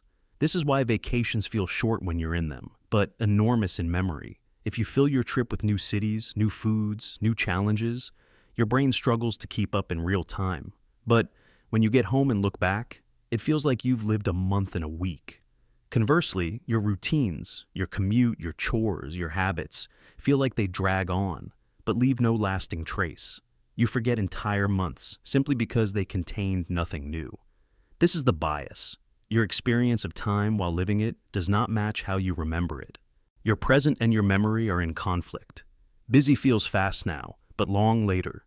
Bored feels slow now, but short later. The brain runs two clocks, one for attention, one for recollection. Understanding this unlocks a brutal truth about aging. As children, everything is new. The world is unfamiliar, full of firsts. Time feels full. Days are packed with memorable moments. Your first bike ride, first heartbreak, first snowfall, first lie. But as you grow older, routine tightens its grip. Life becomes familiar. You stop noticing. Your brain stops recording. As a result, years pass in what feels like minutes, not because time is actually speeding up, but because your memories are becoming thinner, emptier, less vivid. This is the tragedy of passive living. When you let life become predictable, time slips through your fingers. But when you chase novelty, when you break the script, when you throw yourself into discomfort, time slows down. Your days feel fuller, not because they were longer, but because they were noticed. And there's another layer: emotion. Intensity magnifies memory. Moments of fear, wonder, love, or grief leave deep grooves in your mind. A 3-minute conversation can live forever. A flash of joy can expand into something sacred. This is why emergencies feel eternal in the moment and unforgettable afterward. The brain wakes up, records everything, because it believes survival depends on it. So, how do you take back time? You don't need to travel the world or climb a mountain. You just need to pay attention. You need to interrupt routine, cook something new, take a different route, ask a strange question, have a conversation that scares you, read a book that confuses you, let time surprise you again. Because novelty is the raw material of memory, and memory is how time becomes real. Otherwise, you risk living years that vanish like fog, long while you're in them, but invisible once they're gone. The time compression bias reveals more than a glitch in your brain's clock.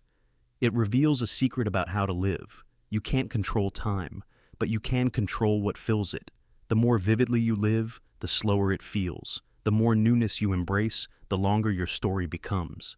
So the next time you feel like a day has dragged on forever, ask yourself, what will I actually remember about it?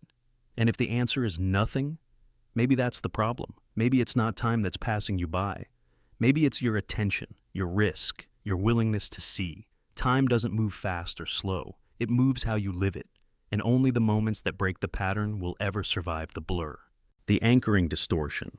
You hear a number, random, arbitrary, meaningless, or so you think. But it stays, it lingers, it lodges itself into your mind like a hook. And without realizing it, every guess you make afterward bends toward that number, like a compass pulled by an invisible magnet. That's anchoring. A psychological distortion so subtle, so quiet, that you won't even know it's happening until it's already warped your decisions. Imagine someone asks you this: did Mahatma Gandhi die before or after the age of 140? Obviously, he didn't live that long. You know this. But now, take a moment. Estimate how old he actually was when he died. Chances are, your guess will be higher than someone who was asked whether he died before or after age 9. Why? Because your brain has latched onto the first number it saw, no matter how absurd, and dragged your judgment closer to it. This isn't logic, it's gravity. Mental gravity. This is the anchoring effect, and it's not just a curiosity, it's a fundamental flaw in human thinking, one that advertisers, politicians, real estate agents, and negotiators use with deadly precision. You're not deciding freely, you're orbiting around a hidden influence that's shaping your perception of value, probability, worth, even truth. Let's go deeper. A study at MIT gave students the chance to bid on random objects: wine bottles, chocolates, a computer mouse. Before bidding, they were asked to write down the last 2 digits of their social security number. Then they were told to use that number as the maximum bid they'd consider. Here's the twist. Students with higher digits were willing to pay up to 346% more for the same items, just because of a number that had no connection whatsoever. Their reality was altered, quietly, completely. Or think about when you go shopping. The tag says, was Rs10,000, now only Rs4,999. That Rs10,000, that's the anchor. It tells your brain this is the original value, even if that item was never actually sold at that price. Even if its true worth is Rs3,000. The moment your brain hears the higher number, it recalibrates your perception. Rs4,999 feels like a bargain relative to the anchor. Not because it's fair, not because it's logical, but because it's been framed that way. Anchoring is not just about numbers, it's about context. It's about the first piece of information that enters the stage, the starting point of your thought process. And once it's set, everything that follows is distorted around it, even when you're trying to correct for it, even when you're aware it's happening. Take courtroom sentencing. In one chilling study, experienced German judges were asked to read a case summary and then roll a pair of dice, rigged to always land on either a low number, like 3, or a high number, like 9. The judges were then asked to suggest how many months the defendant should serve. Despite knowing the dice were random, judges who rolled higher numbers gave significantly longer sentences. These were trained legal minds, but anchoring pulled them in anyway. And the effect scales. In business negotiations, the first number mentioned often becomes the gravitational center of the entire discussion. A highball offer in salary negotiations doesn't just set the range, it changes the outcome. Not because the number is justified, but because it was first. The human mind treats firsts as facts, and all later data becomes adjustment. But here's where it gets darker. Because anchoring doesn't just influence money or numbers, it infects beliefs. Political opinions, risk assessments, medical diagnoses. The first theory you hear about a cause of illness, it anchors your thinking, even when new evidence appears. The first person to blame in a crime, that name haunts every interpretation that follows. Anchoring turns guesses into convictions. Why does this happen? Because your brain is lazy, but efficient. It loves shortcuts, and anchoring is a shortcut. When faced with uncertainty, we cling to any reference point we can get, especially the first one. We assume it's at least partially valid. We don't reset our judgments. We adjust them from the anchor. And the adjustment is almost always too small. We undercorrect. We stay tethered. And the worst part? You can't fully shut this down. Even when you know about it. Even when you're trained in decision-making. Even when you're aware of the anchor's manipulation. It still nudges you. You might try to correct for it, but you'll rarely correct enough. The effect persists. It's like trying to unring a bell. The sound stays. Now, think about what this means in your everyday life. The salary you expect, the value you place on your skills, the grade you think is good enough, the price you think something should cost, the risk you're willing to take, the age you think you should have achieved something. All of it. Anchored. Not just by logic or experience, but by the first number that drifted into your mind and never left. Even your sense of self can be anchored. Maybe someone once called you average. Maybe you were told early in life that you weren't creative or not athletic or not leadership material. Those labels, those firsts, can become anchors. You measure your worth against them. You limit yourself based on them. Not because they're true, but because they were there first. But recognizing the anchor is the first act of liberation. When you start noticing it, when you ask, why do I think this is the right number, the right timeline, the right standard, you begin to break its pull. You realize how much of your preference is just proximity to an arbitrary idea planted long ago, and you take your judgment back. So, the next time you make a decision, pause. Ask yourself, what was the first number I heard? The first value I accepted? The first guess I made? And is it still haunting everything that came after? Because anchors don't look like chains. They look like facts, like reference points. But they're distortions. Mental gravity wells pulling you away from clarity, from truth, from freedom. Anchoring is not a mistake. It's a mechanism, a feature of how our brains simplify the complex. But left unchecked, it becomes a trap, a loop, a gravity field that warps your decisions. Not just once, but over and over. And in a world filled with numbers, offers, comparisons, and messages, if you don't choose your anchors, someone else will. The binding illusion. You look around. You hear music playing, see the glint of light on the floor, feel the fabric of your clothes, and sense your body's movement through space, all at once. It feels seamless, like a symphony. Every note, touch, sight, sound, smell, perfectly synchronized into a single smooth experience called now. But that smoothness is a lie. What you're experiencing isn't reality. It's a performance, a mental illusion crafted second by second inside your skull, because your senses don't arrive together. They don't land on the same timeline. They don't even speak the same language. What you see, what you hear, what you feel, these are fragmented, delayed, and incomplete. They come in pieces. Some early, some late, some distorted. And yet, your brain somehow fuses all of it into one continuous you. This is the binding illusion.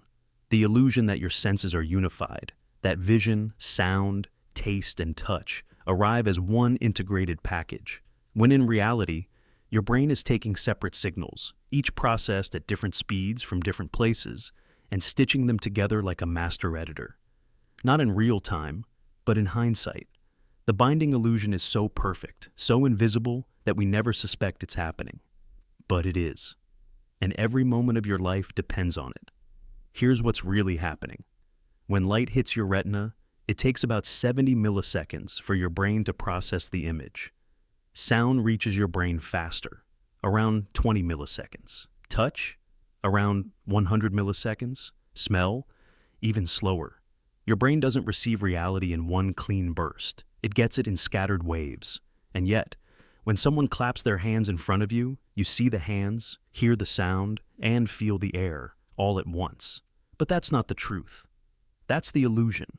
Your brain is lying, on purpose. It waits. It holds some information back. It slows things down, speeds others up, and smooths over the rough edges to create the story of now. A clean, polished, movie-like reel of experience. And like any good movie, you don't see the cuts. You don't see the edits. You just believe it's real. It's not. This fusion, this illusion of a unified self, is called perceptual binding, and without it, life would feel like a bad dream, disjointed, out of sync. Like watching a film where the sound lags behind the image. Imagine touching something and hearing the sound of it half a second later, seeing someone's mouth move before you hear their voice, feeling your own footsteps after you've already taken them. That's the raw version. That's reality before your brain steps in to fix it. Your brain is constantly performing mental gymnastics to hide this disarray. It aligns your vision and hearing. It synchronizes movement and touch. It even predicts what should happen next, then edits the timeline to make it feel like it already did. This isn't just clever, it's essential. Without it, you would fall apart. You wouldn't be able to pour a drink, cross a street, hold a conversation. You'd be trapped in chaos, and this illusion goes deeper. In one experiment, researchers delayed the sound of a tap by just a few milliseconds. Participants swore the tap felt weaker. Their perception of force was altered by sound delay. In another, a flash of light was shown milliseconds after a beep, but people reported seeing the light at the same time as the sound. Their brains had rewritten time. You're not experiencing the present. You're experiencing a reconstruction, a delayed, blended, hallucinated version of it. And still, your brain sells it to you as absolute truth. But why? Because the truth is too messy. Your senses are not designed to deliver reality. They're designed to keep you alive. And survival needs speed, coherence, confidence. So your brain cheats. It stitches together broken signals into a single believable story and hands it to you like a gift. But this gift is fragile. Think about virtual reality.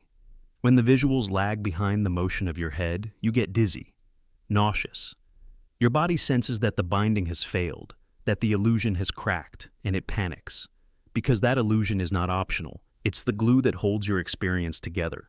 Your body, your senses, your mind, they all rely on the lie that everything is in sync, that you are one unified self, seeing, hearing, feeling the world in perfect harmony. But in truth, you are a scattered orchestra. Your brain is the conductor, and it's playing the music just fast enough for you to dance to it without falling. Now, think about what this means. If your senses are fragmented, and your brain only gives you a best-guess version of now, then what is now, really? How much of your life is prediction? How much is memory, filled in after the fact? How much of what you believe you experienced never actually happened the way you think it did? What if every moment you think is seamless, is stitched together seconds after it's over? The implications are staggering. It means you're not just a receiver of reality, you're a composer of it. Your brain doesn't wait for the world to be perfect. It builds a version of the world that's just good enough to believe in. A version where you feel stable, whole, complete. A version where your hand touches the cup and your eyes confirm it at the same time. A version where your memories feel solid and your sense of self feels real. But all of it, is a carefully crafted illusion. And once you see it, once you feel the cracks beneath the smooth surface of experience, you can't unsee it. That doesn't mean the world is fake. It means your mind is more powerful than you knew. It doesn't passively watch life. It renders it. Like a painter adding the final strokes after the scene is gone, your brain touches up the moment and hands it to you like a memory, like a truth. But the real moment? It's already vanished, replaced by a story that feels perfect. So the next time you look around and feel like everything is effortlessly in sync, remember, you're living in the binding illusion, and your brain, flawed, brilliant, desperate for coherence, is the quiet artist behind the curtain, painting reality on the fly. You don't live inside your senses, you live inside their afterimage. The randomness refusal. There's something deep inside you that resists it, that tightens when you hear the word random. It's not fear exactly, it's discomfort. A quiet, creeping unease that things might happen for no reason at all. That pain, success, coincidence, love, death, and joy could unfold not from destiny or justice or karma, but from sheer indifferent chance. This is the randomness refusal, the mind's desperate, beautiful, and sometimes dangerous refusal to accept that life might not have a pattern. Your brain is a pattern-detecting machine.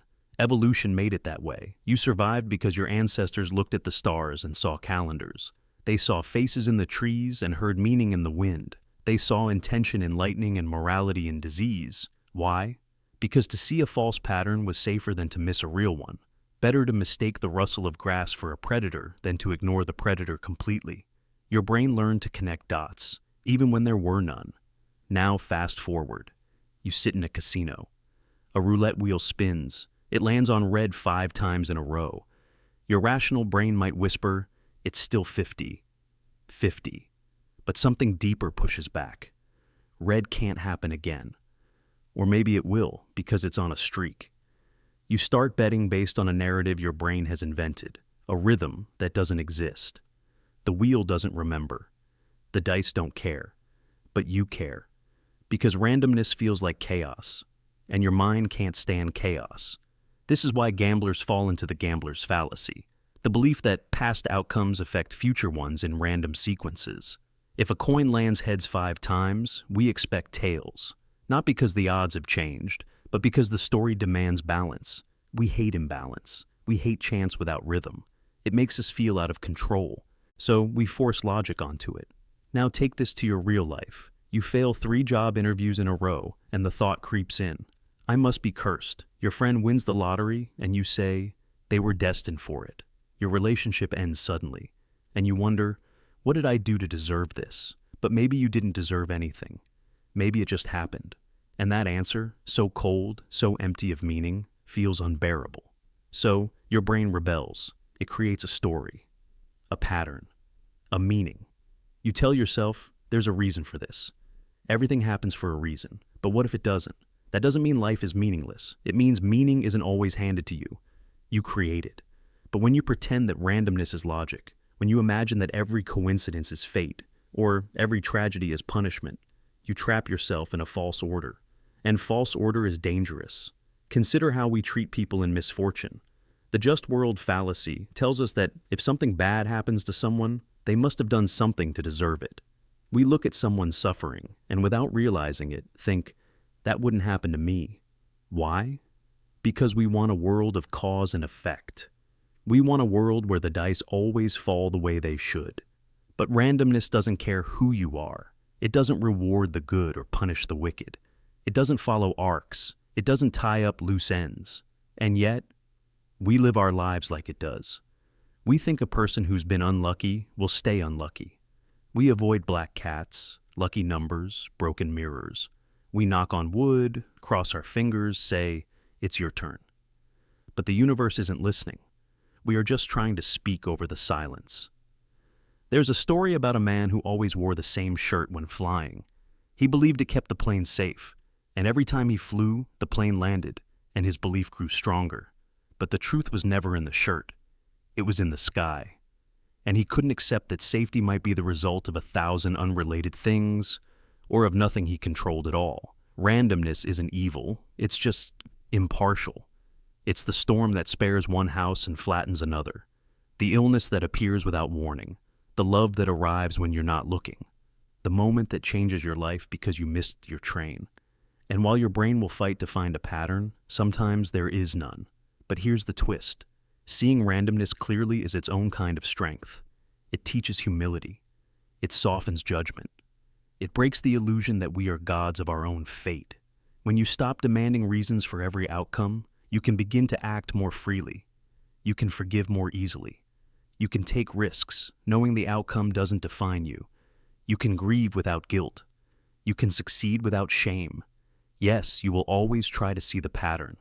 That's human. But you can also learn to catch yourself, to notice when your mind starts drawing lines between stars that don't connect. When it whispers, "This happened because I'm cursed," or "That person got lucky because they don't deserve it." You can pause and breathe and say, "Maybe it just happened." Randomness is not your enemy. It is the background hum of existence, the spark that makes life unpredictable. That gave you a chance to be here at all. You are not here because the universe chose you. You are here because the universe spun its wheel, and this moment landed. You don't have to fear the chaos. You only have to live inside it. Eyes open, heart awake. Because when you stop demanding that the world makes sense, something strange happens. You begin to make sense of yourself. The frozen emotion memory. There's a moment in your past you still think about. Maybe it was 5 years ago, maybe 15, a conversation, a betrayal, a goodbye, and every time you return to it, no matter how much you've grown, no matter how much you've healed, you still feel the same. The sting, the shame, the anger, the sadness. As if no time has passed. As if the emotion is frozen in place, waiting for you, unchanged. That's not just nostalgia or trauma, that's a cognitive glitch. A phenomenon called the frozen emotion memory. When your brain records a memory, it doesn't just store facts, it stores feeling. The emotional state you were in at that moment, fear, joy, regret, confusion, it gets encoded along with the event itself. It becomes part of the file.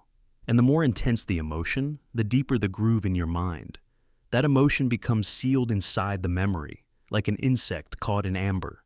And here's where it gets strange. You can grow, you can evolve, you can become someone wiser, calmer, stronger. But when you access that memory, your brain doesn't retrieve it as your current self. It retrieves it as the you who first felt it. The fear floods back, the old anger stirs, the sadness bites at the same places it once did. Not because it still belongs to you, but because it belongs to that version of you. And your brain still listens to them like they're speaking in the present tense. This is why you can revisit a childhood memory and suddenly feel small, or think of an old mistake and feel guilt you've already outgrown.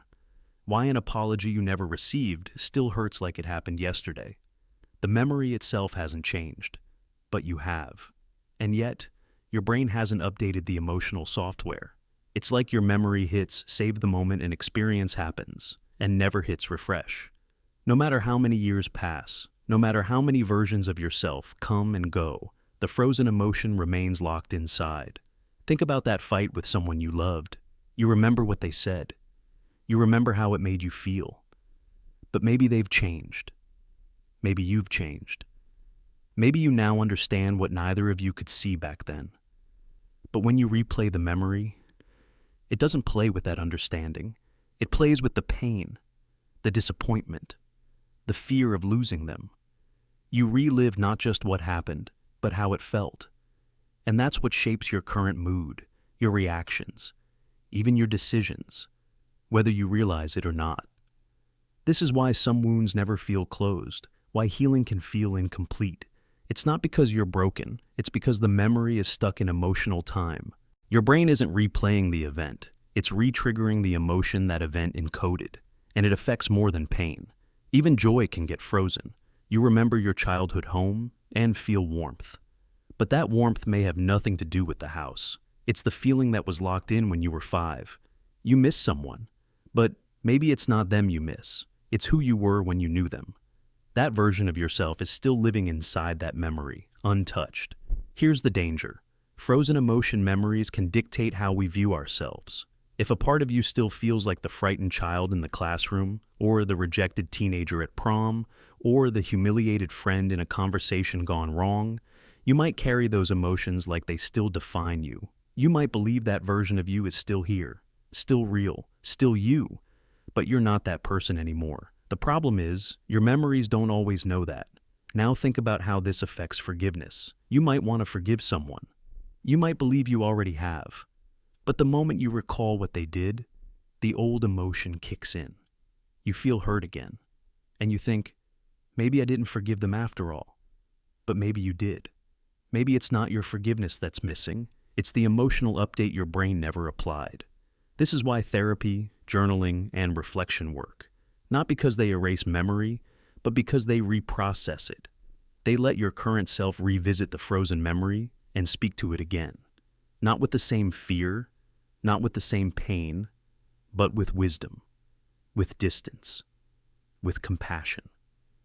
When you bring the present version of you into a frozen moment, something begins to thaw. The memory stays, but the feeling doesn't control you anymore. And this matters, because until you thaw those frozen emotions, they drive your decisions from the shadows. You avoid things not because they're dangerous now, but because the memory feels dangerous. You push people away not because they'll hurt you today, but because someone hurt you 10 years ago, and your brain hasn't let go of the flame. This isn't weakness, it's wiring, it's human, but it can change. So the next time a memory rises up and brings with it a storm of emotion, don't just drown in it. Ask, who was I then? Who am I now? What does this memory still believe that I no longer need to? And then, gently, update it. Don't delete it. Don't deny it. But speak to it. Reframe it. Let it be seen by the person you are today. Because you are not your past. You are not the emotions frozen in memories your brain never rewrote. You are the one holding the file now, and you get to choose what you do with it. The illusion of explanatory depth. You nod confidently when the topic comes up. You've heard it before. You get it. How a zipper works, how a toilet flushes, how inflation affects the economy, how a bicycle turns when you lean. You've got the general idea, right? And then someone asks you to explain it. Not in vague gestures, not with borrowed phrases, but clearly, precisely, step by step. That's when it happens. You stumble, you pause, you realize you don't actually know. You thought you understood, but what you had wasn't understanding. It was a shadow of it, a thin outline, a borrowed illusion. This is the illusion of explanatory depth, the silent error that convinces you you've grasped something, when in reality, you've only skimmed the surface. It's not stupidity. It's not laziness. It's a glitch in the way the human brain compresses the world to make it manageable. You live surrounded by complexity, devices, systems, processes, social structures, but you survive by using mental shortcuts. Instead of holding a deep working knowledge of everything you use or believe in, your brain stores fragments, just enough to recognize, to operate, to feel familiar. And in that familiarity, you confuse recognition for mastery. In 2002, psychologists Rosenblatt and Keel put this illusion to the test. They asked participants how well they understood everyday mechanisms, like locks, toilets, and helicopters. People rated their understanding as high. Then came the twist. They were asked to explain the process in detail. Suddenly their confidence dropped, sharp drops, embarrassed pauses. People realized they couldn't explain what they thought they knew. They had overestimated their own understanding. By a lot. This gap between confidence and competence isn't just about gadgets. It's everywhere. You think you understand your political stance until someone asks you to justify it without slogans. You think you know how memory works until you try to describe how the brain stores and recalls information. You think you understand your own behavior until you're asked why you stayed in a broken relationship or why you avoid certain truths. And then, like fog hit by sunlight, the illusion evaporates. This illusion is dangerous. It makes you argue with conviction about things you barely grasp. It fuels overconfidence, polarization, misinformation. You read a headline, skim an article, watch a short video, and suddenly you feel like an expert. You share opinions, you take sides, you vote. But deep beneath that certainty lies a hollow core. No substance, no structure, just echoes of ideas absorbed from others. And the worst part? Your mind doesn't warn you. It doesn't flash red and say, "You don't really understand this." Instead, it rewards you. The feeling of familiarity gives you a hit of confidence. The illusion feeds itself. It's comfortable to feel certain. It's painful to admit you don't know. This is why false expertise spreads so easily. Why people become devoted to complex ideologies without ever unpacking them. Why entire groups are formed around confident ignorance. People who've never questioned their explanations, because no one has ever forced them to. Because when beliefs remain unchallenged, they fossilize. They grow roots in shallow soil. But here's the flip side. Breaking the illusion is a path to growth. The moment you try to explain something out loud, or even just to yourself, you're forcing your mind to confront its gaps. You move from passive to active, from impression to structure. It's why teaching is so powerful. It turns illusion into clarity. It's why writing is hard. Because to write clearly, you must first think clearly. And most of us don't, not until we're forced to. Try it. Pick something you think you understand. Now, explain it. Slowly. In full. You might be surprised at how quickly your certainty unravels, and in that unraveling, real understanding begins. You start asking better questions. You realize where your knowledge ends and where curiosity must take over.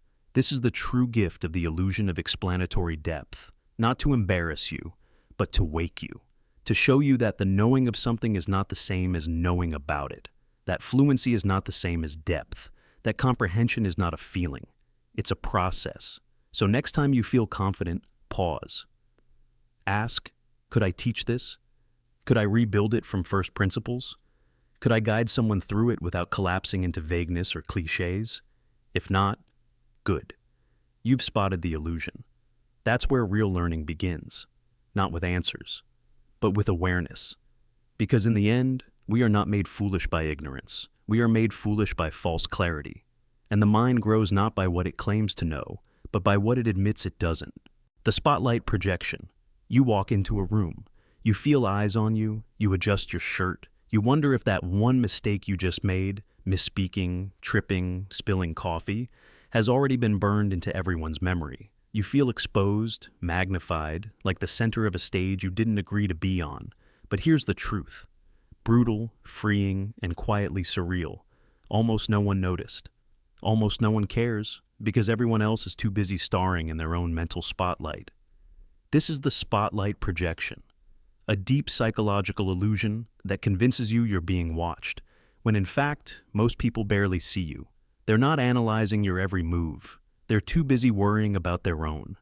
And while you're imagining judgment, shame, or attention, others are rehearsing their own internal dialogue about themselves.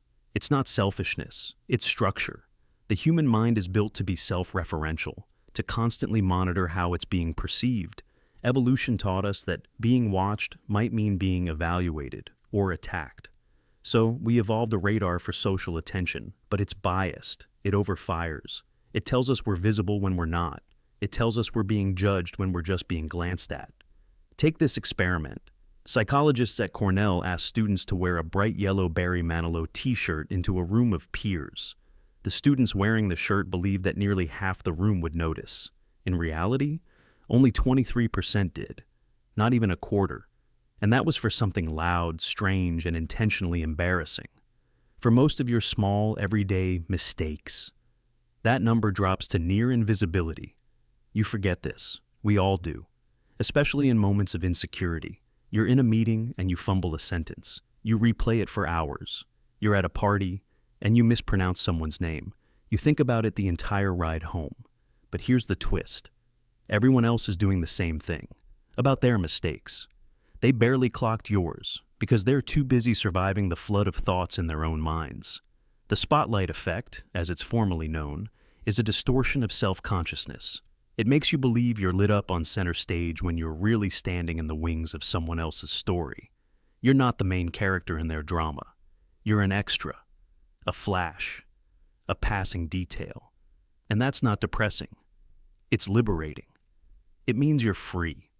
Free from the constant surveillance you imagined. Free from the weight of invisible judgment. Free to exist without crafting a perfect performance for every passerby. And yet, we cling to the illusion. Because we were raised in classrooms, judged by grades. We were evaluated in interviews, filtered through social media, surrounded by metrics and mirrors. It trains the mind to expect an audience. It creates a feedback loop where every action feels public, every mistake feels permanent, and every flaw feels under the microscope. Even your memories get twisted by the spotlight projection. You remember moments where you felt humiliated, not because others made fun of you, but because you imagined they must have. You fill in the blanks. You insert laughter that never happened. You hear judgment that was never spoken. Your brain edits the scene with imaginary critics when the room was mostly quiet, or distracted, or tired, or just too busy thinking about themselves. And this illusion doesn't just cause anxiety, it holds you back. It stops you from speaking up in class, from sharing your art, from trying something new, because the spotlight projection whispers, everyone will see you fail. But that's the trick. Even if you do fail, most won't notice, or if they do, they'll forget, because they're already back under the heat of their own spotlight, worrying about their stumble. But there's another twist. While we overestimate how much others see us, we also underestimate how deeply we are trapped in our own heads.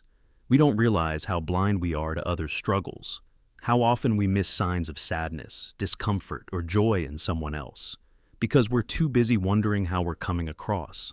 We become unaware, not just of others, but of reality. So, the spotlight projection creates a paradox. We feel hyper-exposed and yet remain self-absorbed. We fear being judged, but rarely notice anyone else's silent fears. The illusion feeds loneliness, shame, and performance anxiety, but it's all built on a mental trick, a hallucination of attention. And yet, awareness of this illusion is power. Once you start to see the projection for what it is, you can disrupt it. You can realize the world is not watching you as closely as you think. You can let go of perfectionism. You can let go of the shame you've carried for that old slip-up, that awkward laugh, that imperfect answer. Because no one else is carrying it, only you. You start to move differently. You speak more freely. You take risks. You ask questions. You show up. Because you're no longer performing for a silent crowd that was never really there. And the more you see through the illusion, the more you notice others trapped in it too. The quiet kid who doesn't raise their hand, the artist who never shares their work, the person in the gym adjusting their shirt, thinking everyone's staring. You realize, we're all afraid of a spotlight that barely exists. So what would happen if we all dropped the act? If we stopped assuming judgment and started assuming kindness, or even indifference? What if we walked into a room knowing the truth? That we are, for the most part, invisible. And that this invisibility is not a curse, but a strange, beautiful freedom. The spotlight projection is an illusion, a trick of the ego. It tells you the world is watching. But the truth is, most people are lost in the light of their own thoughts. So take a breath, step off the imaginary stage, and live. Not for the audience you think you have, but for the presence you can finally reclaim. Because when the spotlight fades, something strange and beautiful happens. You stop performing, and you start being. The mind's narrative, glue.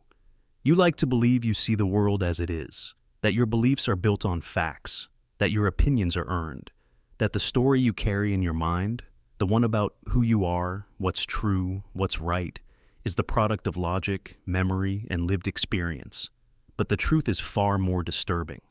You don't just perceive reality, you compose it, you edit it, you glue it together, and you do it not for truth, but for comfort, for identity, for narrative.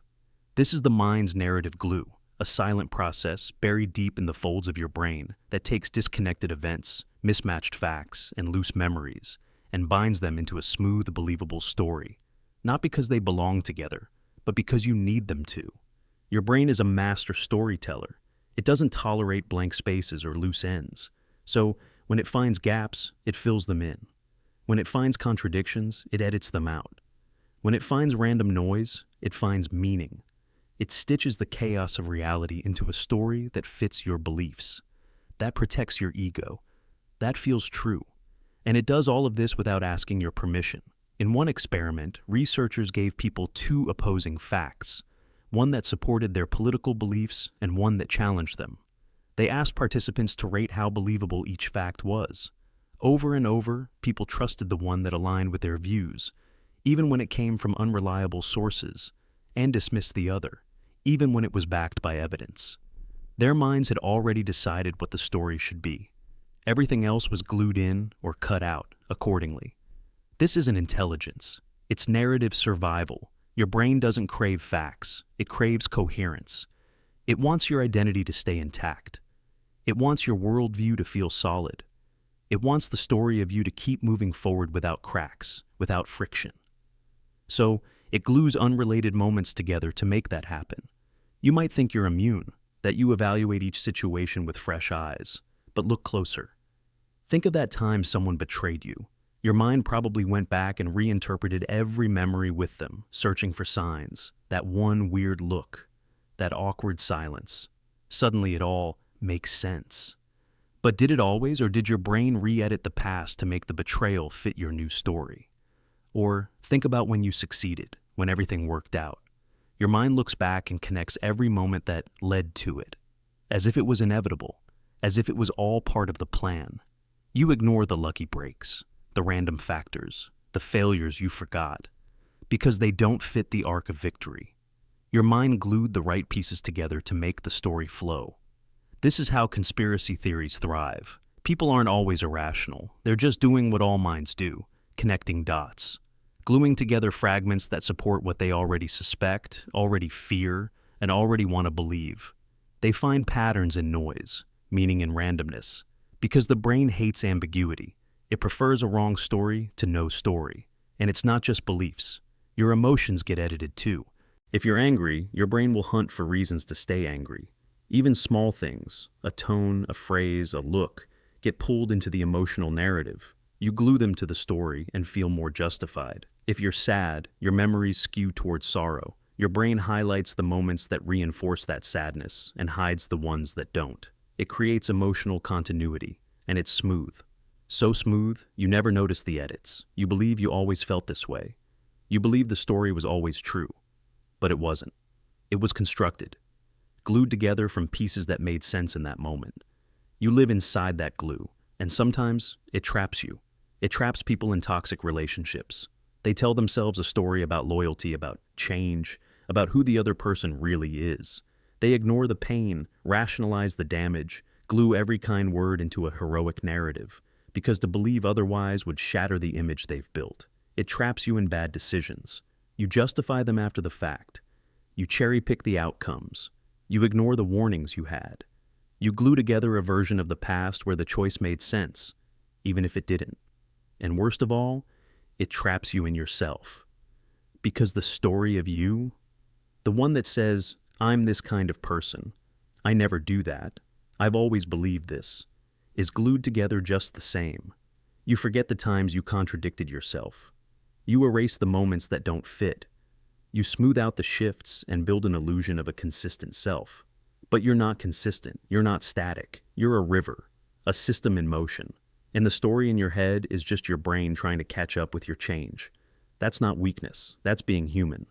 But if you don't see the glue, it controls you. You mistake the story for the truth. You stop questioning. You defend the narrative, even when it hurts you, even when it limits you. But here's the strange liberation hiding in this illusion. If your mind can glue a false story together, you can unglue it.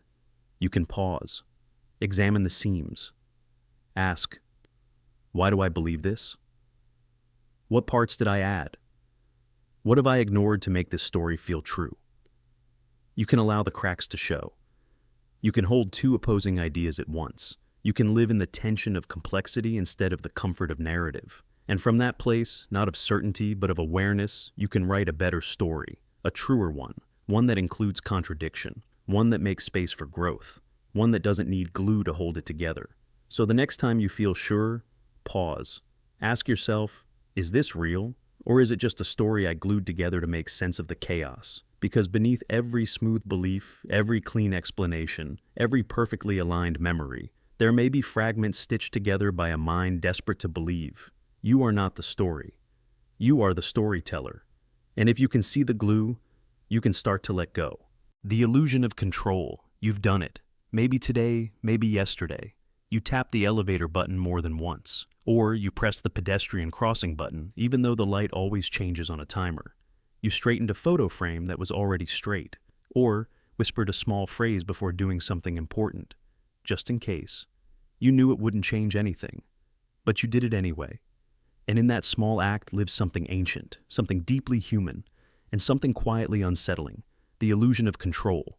It begins with discomfort, the feeling that life is unpredictable, that so much is out of your hands. Accidents, illness, love, success, failure, death. So your brain does something clever. It doesn't wait for control. It creates it. Through habits, routines, and rituals, you build little pockets of certainty in a world that doesn't offer much. Tap the button twice. Say the lucky phrase. Avoid the left door. Keep the chaos at bay. This illusion isn't a flaw. It's a feature. It evolved for survival. When our ancestors saw patterns in nature, seasons, animal migrations, the way shadows fell, they learned to predict, to prepare. And when they couldn't predict, they ritualized. They danced for rain, offered sacrifices, tied symbols to their necks, carved them into caves. It gave them something to do when there was nothing they could do. And it worked. Not because it changed the world, but because it changed them. Modern life is no different. You wash your hands twice before leaving the house. You wear a certain color on important days. You check the stove, then check it again. These actions offer no real power, but they create the feeling of power. And that feeling is enough to soothe your nervous system, reduce your anxiety, and help you act with clarity in moments where the world feels too big. Psychologists have studied this deeply. In one famous experiment, participants played a game where the outcome was determined entirely by chance. But some were given choices: when to press a button, what number to pick. These meaningless decisions gave them a stronger sense of agency, and as a result, they played more confidently. They felt in control, even though they weren't. And here's the paradox. That false confidence often leads to real results. Believing you have influence can change your posture, your tone, your persistence. Athletes develop superstitions not because they believe in magic, but because rituals steady their focus. Pilots rehearse checklists not just to ensure safety, but to ground themselves in routine.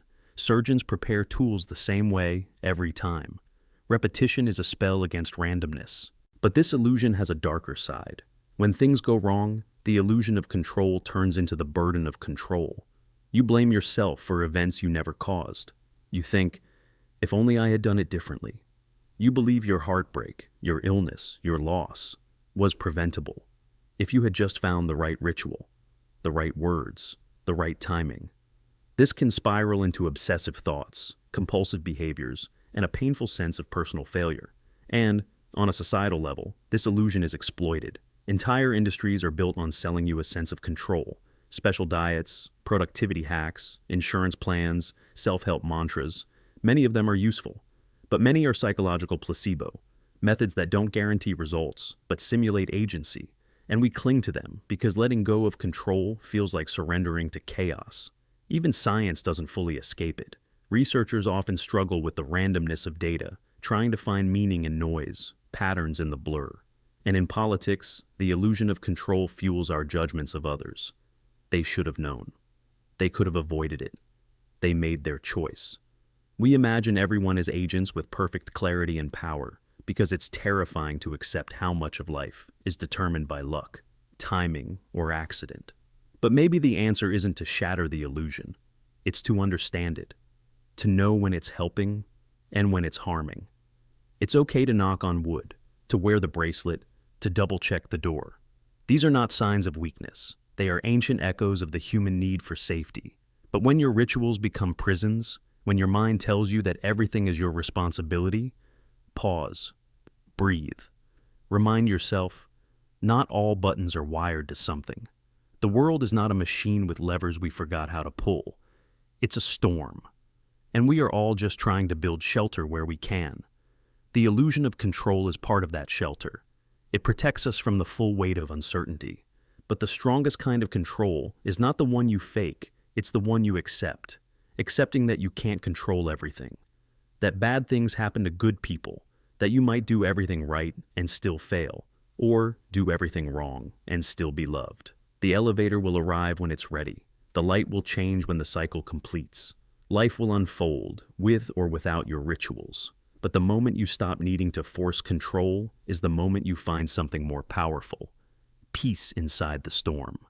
Not because you pressed the button twice, but because you finally knew you didn't have to. The self-serving edit. There's a quiet voice inside your head that rewrites the story. You don't hear it. You don't even notice it. But it's always there, cutting scenes, adjusting dialogue, tweaking lighting to flatter the main character. And the main character is always you. You get a promotion, and your mind whispers, because I worked for it, I earned this, I deserve it. But when someone else gets the role you wanted, that same voice says, they got lucky. The manager's biased, I was overlooked. The story shifts, not based on truth, but on who benefits from the telling. This is the self-serving edit, a built-in psychological reflex that protects your ego. It rewrites your memories, reshapes your beliefs, and paints your life in a flattering light. Even when the truth is more complicated, it's not about arrogance, it's not about being selfish, it's about survival. Your mind wants to believe you're competent, valuable, good. So, when things go well, it grabs the pen and credits your effort, your talent, your choices. When things fall apart, that same mind pulls away from the blame, finds the nearest scapegoat, the timing, the system. Someone else's mistake, anything but you. This isn't rare, it's universal. It's why you remember that time you nailed the presentation, but not the 5 times you avoided speaking up. It's why you feel proud when your relationship succeeds, but point to your partner's flaws when it doesn't. It's why you claim your wins and distance yourself from your losses. And it happens fast. You don't even realize it. A bad test grade? The teacher's unfair. A lost opportunity? They weren't ready for someone like me. A risky choice that worked out. That was genius. One that didn't. I was forced into it. In experiments, this bias shows up again and again.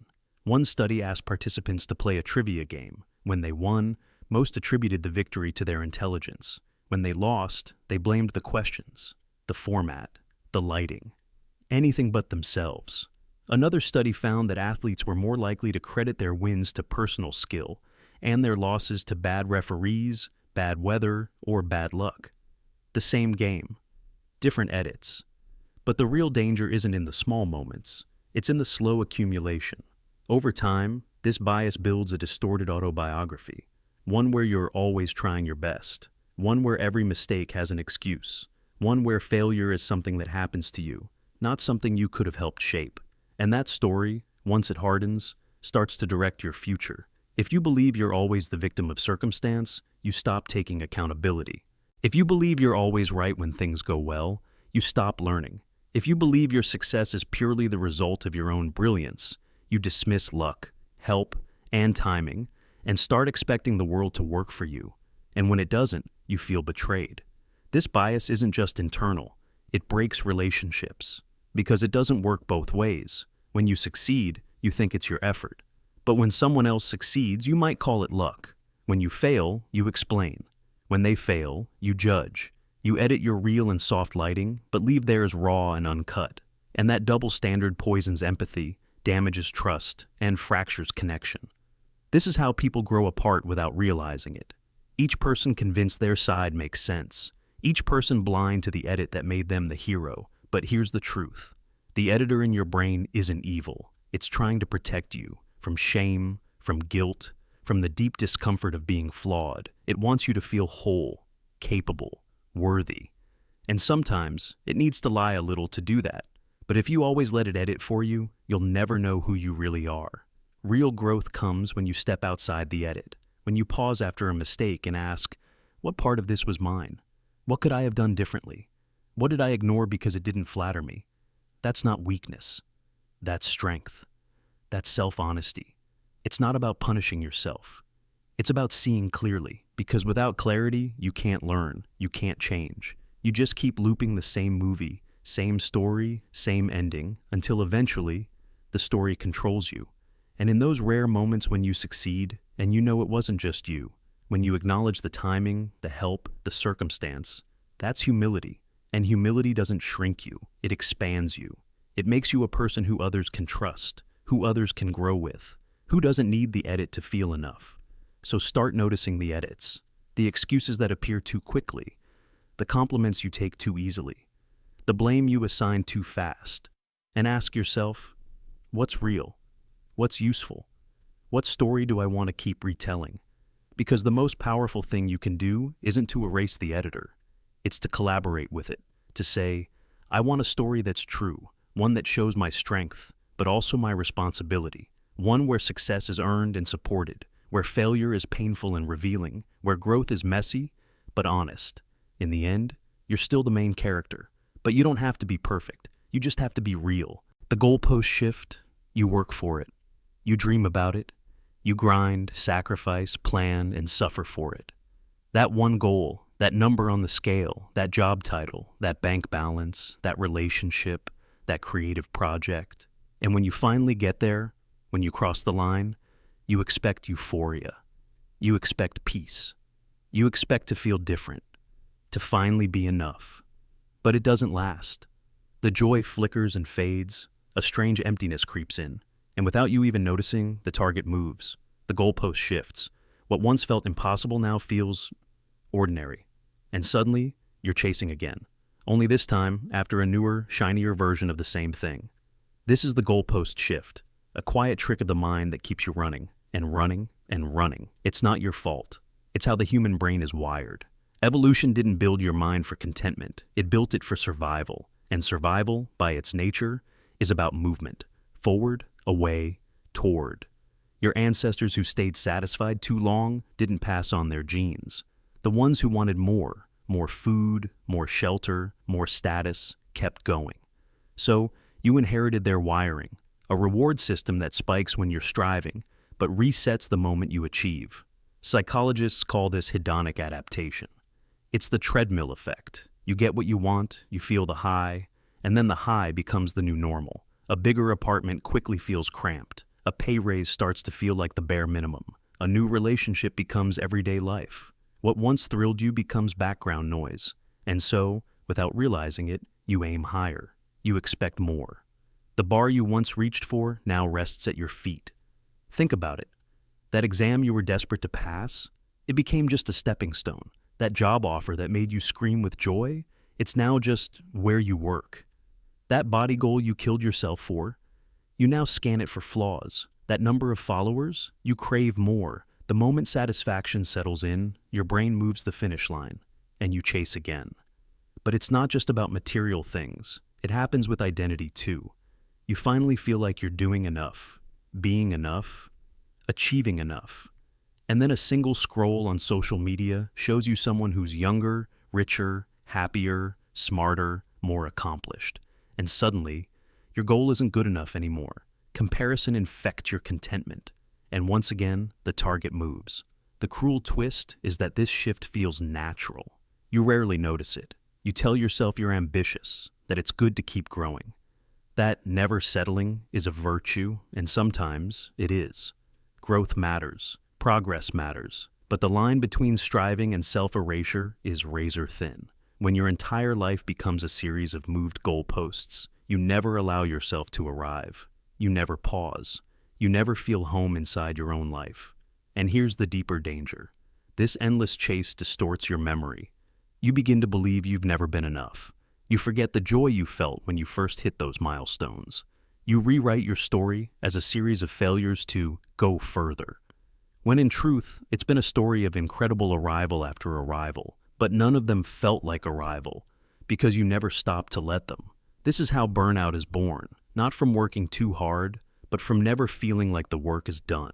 It's how self-worth collapses, not from being unworthy, but from never honoring what's already been earned. It's how joy disappears, not from lack of achievement, but from achievement being constantly devalued by the next demand. So what do? You become aware. You start noticing the moment the goalpost shifts. You name it. You say, there it is. My mind is moving the target again. And then, most importantly, you stop. You breathe, you feel the ground under your feet, and you ask, can I celebrate this before I chase the next thing? Can I let this moment be enough, just for now? You learn to honor the pause, to build rituals of arrival. Not giant celebrations, but small acknowledgments. A deep breath, a walk in silence, a journal entry, a quiet whisper, I did it. You don't have to stop growing, but you do have to stop erasing every peak the moment you reach it.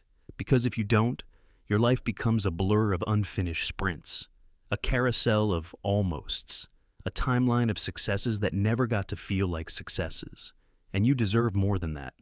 You deserve to arrive, even briefly, to touch what you once reached for, to let the joy stay a little longer before the chase begins again. The goalpost will always try to move, but you, just once, can choose not to follow, and in that moment, you might discover something rare. Not the thrill of achievement, but the warmth of contentment, the kind that says, I'm here, I made it, and for now, this is enough. The cinematic recall bias. You look back on your life like a film reel, scenes stitched together, soundtracked by emotion, lit by memory's soft glow. You remember the heartbreak as if it happened in slow motion, the first kiss like it was framed by a spotlight, the moment you left home with a swelling score behind it, like a character walking away from the third act of a movie. But here's the strange, quiet truth. It didn't happen that way. Life was messier, slower, quieter, full of hesitation, awkward silences, half-finished sentences. Yet memory edits, it directs, it scripts. This is the cinematic recall bias, the mind's illusion of life as a film. Your brain doesn't remember everything. It can't. So it cheats.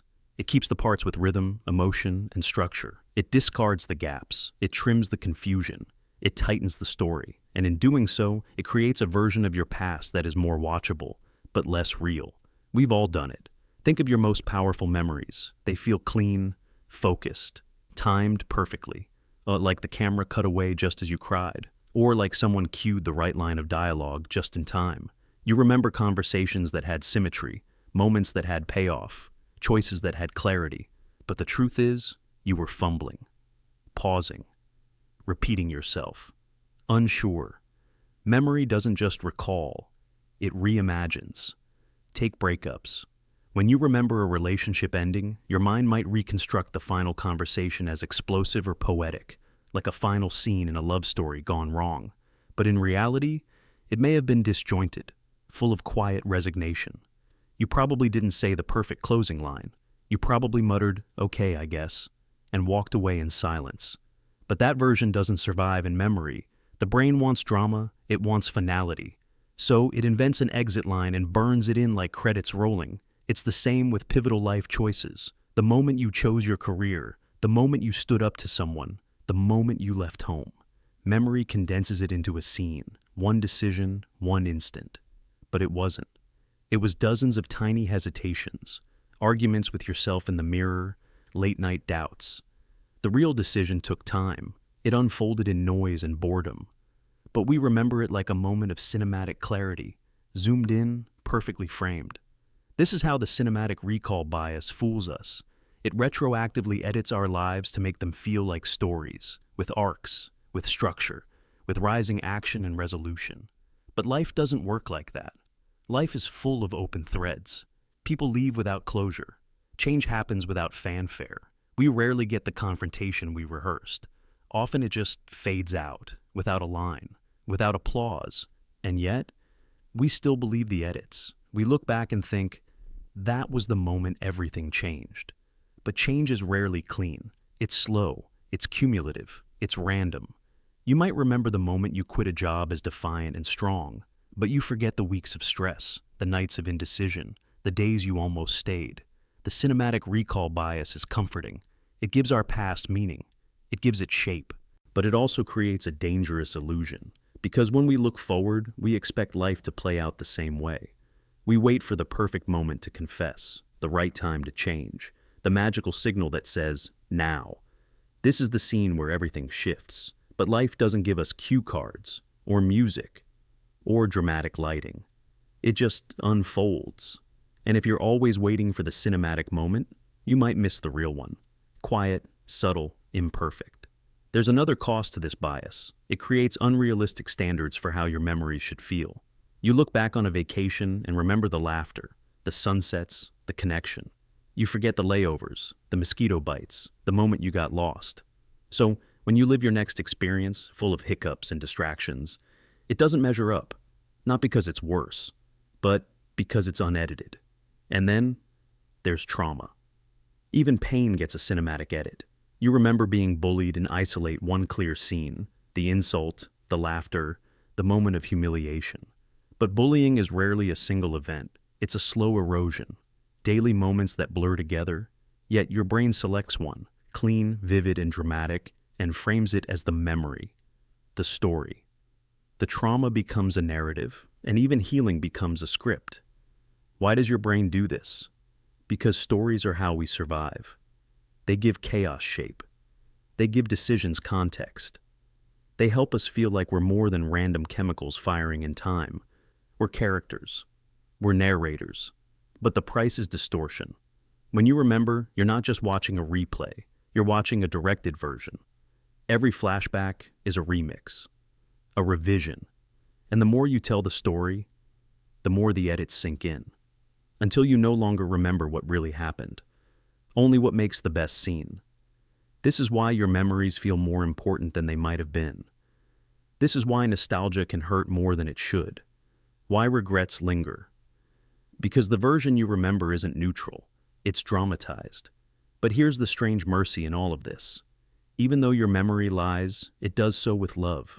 It's trying to protect you, to make your life feel meaningful, to give your past a shape you can hold, to give the chaos a beat you can dance to. And sometimes, that's okay. But sometimes, it traps you. It convinces you that your happiest moments were flawless, that your worst ones were perfectly sharp, that the past was clearer than it really was. And that illusion can make you question the present. It can make you chase a version of life that never existed outside your head. So, what do? You remember this. Your life is not a film. It's a rough cut. It's full of jump cuts and unfinished scenes. And that's not a failure. It's the truth. The messy moment you're in right now, that might be the real turning point. Not dramatic, not obvious, but real. Let go of the expectation that life will look like the memories your mind edits later. Let go of the fantasy that you'll know the exact moment something mattered. Instead, show up. Be present. Stay for the bloopers. Love the noise. Trust the unedited version. Because sometimes the scenes you never noticed become the ones that shaped you most. And the life you're living, awkward, unscripted, imperfect, might be more beautiful than anything memory could ever write. The frequency illusion effect. You hear a word you've never heard before, sonder maybe, or liminal, or pareidolia. It catches your attention. You think about it for a second, maybe look it up. You learn what it means. You move on. And then it happens. You see it again. On a podcast, in a book, in a random tweet. Someone says it at a coffee shop, and your ears perk up. You swear it wasn't this common before. It feels like the universe is playing tricks on you, as if the world heard you learn the word and decided to repeat it back, again and again. But the world didn't change. You did. This is the frequency illusion, a cognitive glitch that makes newly learned information seem suddenly everywhere. Once you notice something for the first time, your brain starts detecting it more often. Not because it's happening more, but because you're finally tuned in. It's like buying a red car. You never noticed red cars before, but now they're on every road, every street, every parking lot. You didn't summon them into existence. Your brain just updated its filters, and now red is glowing on your radar. The frequency illusion is the result of two powerful forces working together: selective attention and confirmation bias. First, your brain tunes into a pattern. Then it starts filtering the world through that lens. And suddenly, everything seems to revolve around it.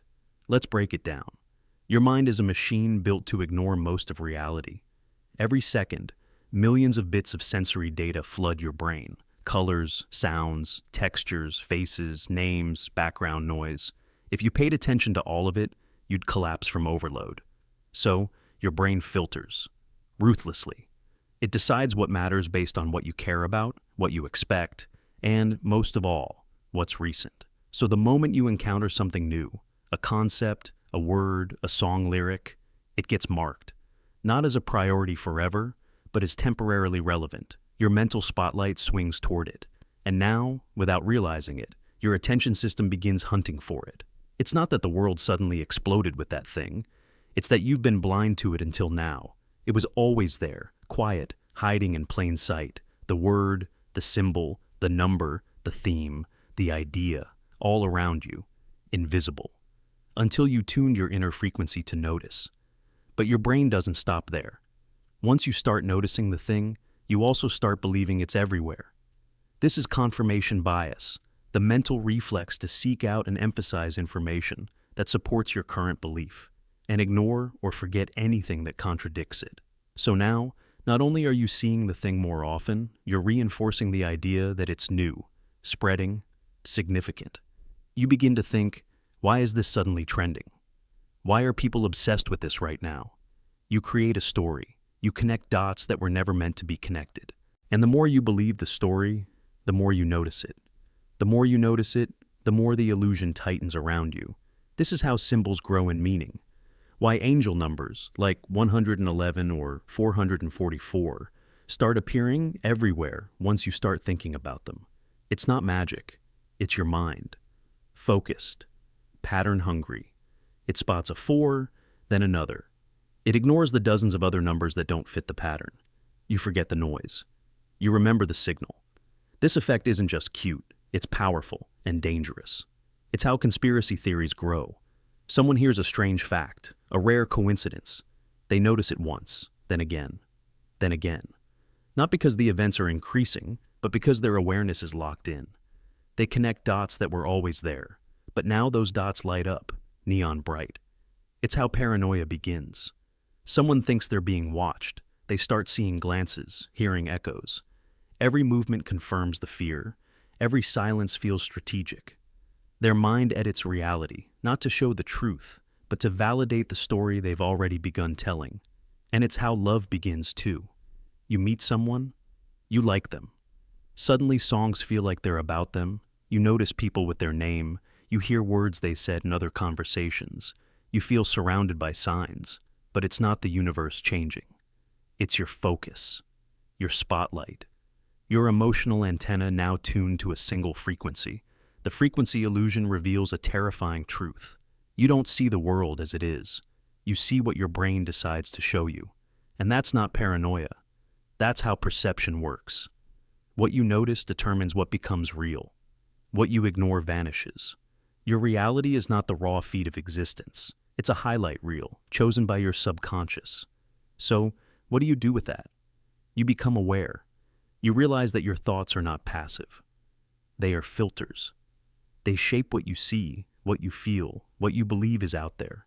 Every time you focus on something, you feed it. You build a lens. And then that lens builds your reality. The world around you is not a mirror, it's a canvas. And your mind is the brush, painting the picture it expects to see. This is the hidden power behind mantras, visualizations, affirmations. Not because they create external magic, but because they tune your awareness. They shift your filters. You start noticing opportunities where before you saw only silence. You start hearing solutions in conversations that once felt empty. You start seeing connections in places you thought were meaningless. And once you see that, you can choose. You can tune in with intention. You can shift your focus from fear to hope, from scarcity to growth, from coincidence to curiosity. You can begin watching your attention like a scientist, asking not just what you're noticing, but why. Because the moment you understand the frequency illusion, you unlock one of the most powerful secrets of the mind. Reality isn't what you see, it's what you're looking for. The ego protection filter. You think you remember clearly. You think your past is intact, a trail of moments leading up to who you are now. But memory is not a mirror. It's a canvas, and your mind, without asking permission, paints over the parts that hurt you, the mistakes, the humiliations, the betrayals you caused, the times you were wrong. Not to lie, at least not on purpose, but to survive. This is the ego protection filter, the quiet, automatic editing of memory to protect your identity. It begins the moment your sense of self is threatened. Maybe you were harsh to someone who didn't deserve it. Maybe you failed in a way that made you question your intelligence, your kindness, your worth. And maybe later, when the pain dulls, your memory reshapes it, not with obvious lies, but with small shifts. I was just stressed that day. They were already being difficult. It wasn't really my fault. These aren't excuses, they're armor. Your brain is wired to protect your ego, your internal sense of who you are. It treats this identity like a fragile vessel. And when a memory threatens to crack it, the brain alters the story. In psychological terms, this is known as self-serving bias. We remember our successes more vividly than our failures. We forget details that challenge the roles we've assigned ourselves. The good friend, the honest partner, the competent worker. And slowly, without realizing it, we begin to live in a version of the past that flatters us. Consider this. If you ask someone about a group project that failed, most will recall how they tried their best, how they warned others, how the failure wasn't really on them. Ask 5 people who were all there, and you'll get 5 filtered truths, each one protecting a different ego. It's not deception, it's self-preservation. Each version feels true because it supports who they believe they are. Memory is not just recall, it's reconstruction. Every time you remember something, your brain pulls fragments from multiple sources: emotion, context, narrative. And if those fragments threaten to make you feel shame, guilt, or worthlessness, the ego protection filter gets to work. It softens the edges. It edits your tone in that argument. It blurs your role in that falling out. It highlights the injustice done to you, not the pain you may have caused. This filter is why people can maintain the image of being a good person, even after doing harm. It's how abusers sometimes remember themselves as victims. It's how we justify cruelty by calling it tough love. Over time, the brain doesn't just forget the details. It rewrites them in a way that keeps our self-image intact. And here's the dangerous part. The more we believe these polished memories, the harder it becomes to grow. If you always remember yourself as the one who tried, the one who was misunderstood, the one who was right, you rob yourself of the chance to see your own patterns. You never confront the parts of you that hurt others. You never question your certainty. You never apologize for the things you've forgotten you did. But the filter doesn't only hide shame, it can also block healing. When we bury the truth of how much something hurt us, how lost, angry, or abandoned we felt, we may preserve the idea of strength, but lose touch with the truth of our experience. We downplay trauma. We forget the full weight of what we carried. We say, it wasn't that bad, not because it wasn't, but because our identity depends on saying so. The ego protection filter operates in silence. You don't notice it working, but it's there, in the way you justify your actions, the stories you repeat about your past, the version of events you cling to when someone else remembers it differently. And when those versions conflict, we defend our filtered memory as truth. We feel insulted, threatened, because to challenge the memory is to challenge the self it protects. So what's the answer? Do we try to remember every failure and painful detail? Do we strip away the filter and leave the ego exposed? Not exactly. The answer is awareness. When you feel the need to defend your past, pause. When your memory seems too convenient, too flattering, ask, what might I be leaving out? What story am I trying to protect? And more importantly, what might I gain by facing the unpolished version of events? True growth begins when you let go of needing to be right all the time, when you make space for contradiction, when you allow yourself to say, I got it wrong, I messed up, I hurt someone, I didn't want to believe it, but now I see it. The ego wants to stay intact, but the soul wants to evolve. And evolution means revisiting the past, not to shame yourself, but to understand yourself, to meet the version of you that was scared, selfish, or confused, and to hold them accountable with compassion, to see the whole picture, not just the one that flatters you. The ego protection filter isn't evil. It's a shield. It was built to help you survive. But sometimes, to truly live, to become something more, you have to lower the shield. You have to remember what really happened, even when it hurts, because in that unfiltered truth lies the power to change. The blind spot denial. You open your eyes and believe you see the world as it is, clear, continuous, unbroken. You glance around and feel certain that everything in your view is complete, but that's a lie. There are holes in your vision, gaps, blind spots, and not just metaphorical ones, actual physical voids where no information is gathered. The retina of your eye has a place where the optic nerve connects, and in that spot, there are no photoreceptors, no rods, no cones, no light is detected. It's a black hole in your field of view. But do you see it? No, you never notice. Why? Because your brain cheats. It fills in the gap, seamlessly, automatically, without permission. It invents visual data to complete the illusion of wholeness. It copies colors from the edges, stretches nearby textures, and makes assumptions about what should be there. And you believe it. You don't question it. You don't even realize there's a lie being told inside your own skull. This is blind spot denial, the quiet, stunning reminder that what you see isn't always what's there. And worse, what you don't see still shapes how you live. Try this experiment. Take a blank sheet of paper. Draw a small dot on the left and a tiny cross on the right. Close your right eye, stare at the dot with your left, and slowly move the paper toward you. At a certain distance, the cross will vanish. It disappears. Not because it's gone, but because it lands in the blind spot of your right eye. And in that moment, your brain doesn't show you a hole. It fills it with background. It lies, not maliciously, but automatically. This isn't a glitch, it's a feature, and it should terrify you. Because if your brain does this with vision, if it can erase and invent information just to keep you comfortable, what else is it doing? What other blind spots do you carry without realizing? Emotional ones, cognitive ones, memories you've rewritten, motivations you've misjudged, feelings you've repressed, beliefs you've never questioned. Your brain isn't just a camera, it's an editor, and it edits for narrative, not truth. We all carry blind spots in our self-perception. You might think you're a good listener until someone calls you out. You might believe you're open-minded until you hear an idea that threatens your worldview. You might say you're not angry, while your tone tells a different story, and just like the blind spot in your vision, your brain fills in the gaps. It makes you feel consistent, stable, right. Even when you're not. Psychologists call this motivated reasoning. The mind doesn't simply absorb facts, it filters them through the lens of what you already believe. Evidence that supports your views, you remember it clearly. Evidence that contradicts you, you overlook it, forget it, or find a reason to dismiss it. Not because you're dishonest, but because your brain wants to protect your internal story. You believe you're seeing clearly, but the blind spots are everywhere, hidden in your certainty. It shows up in relationships. You miss the signs that someone's pulling away until the silence is too loud to ignore. It shows up in politics. You believe your side values truth and the other side spreads lies, even when both twist facts. It shows up in your habits.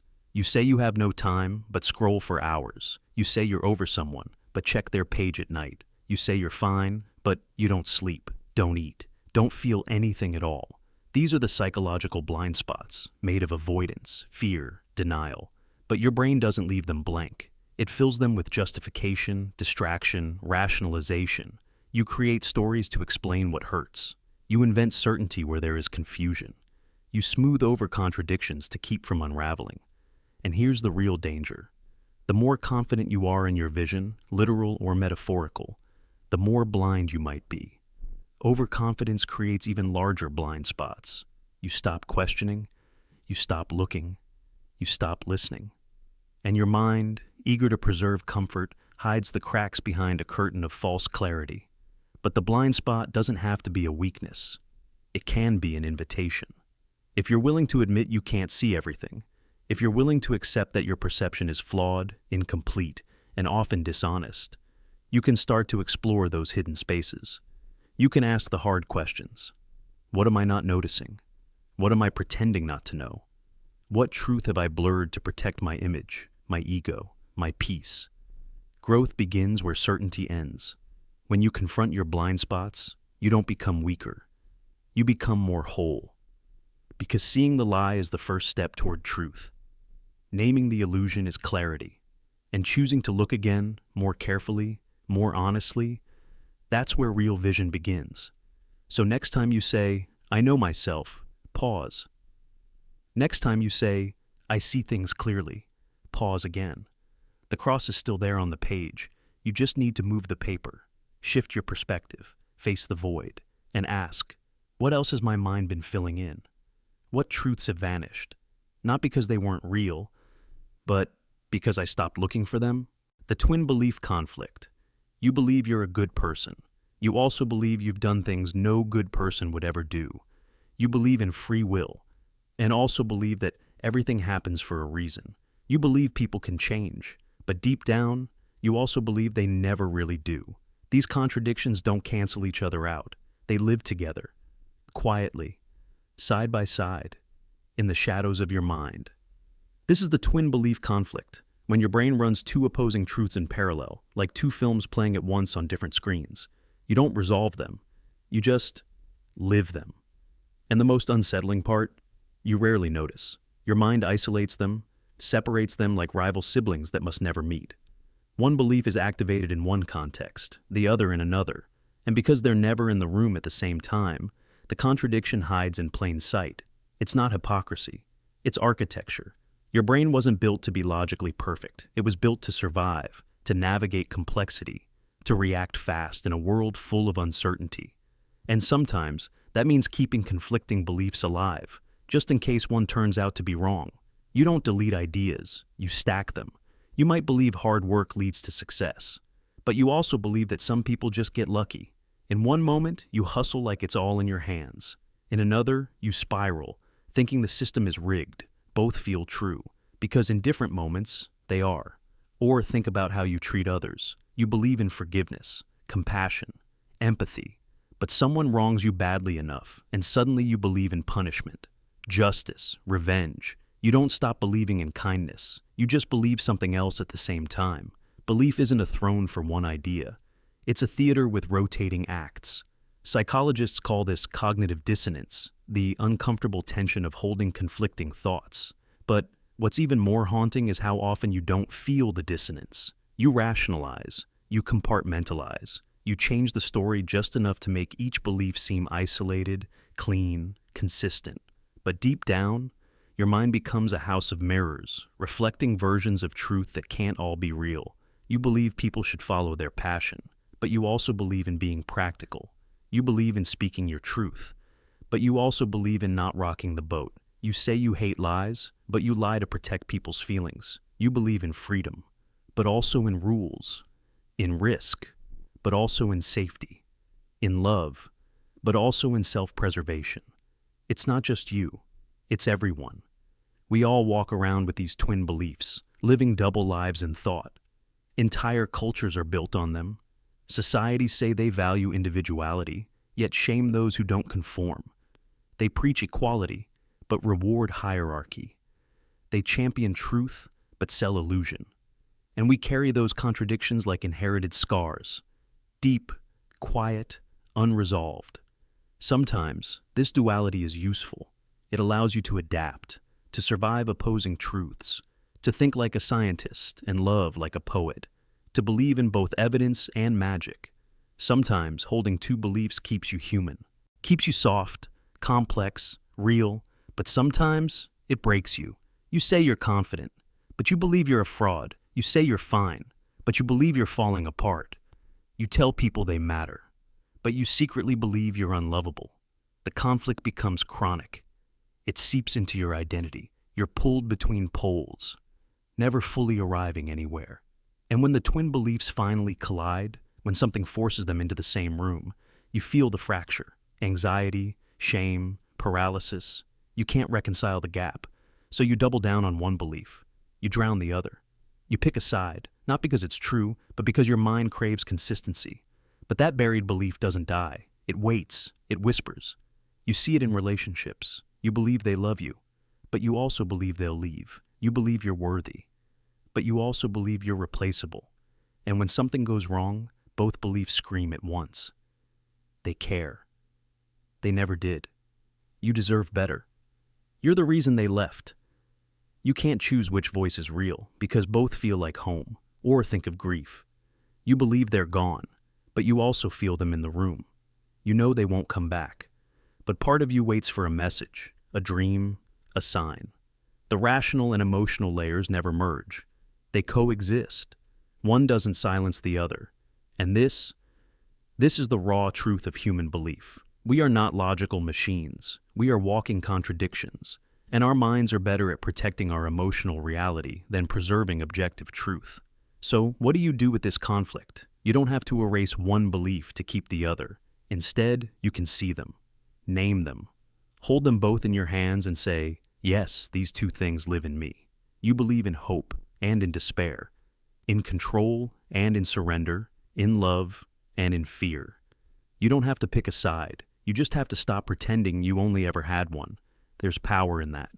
Because when you accept your inner conflict, it stops controlling you from the shadows. You don't have to lie to yourself. You don't have to edit your feelings to make them match. You can tell the truth in its dual form. I want to be brave, but I'm scared. I believe in them, but I'm unsure. I know what's right, but I feel something else. That is not weakness. That is honesty. The twin belief conflict will always exist. It's part of being human. But the more you become aware of it, the less it distorts you, the less it tricks you into thinking you're broken. You're not. You're layered. You're alive in paradox.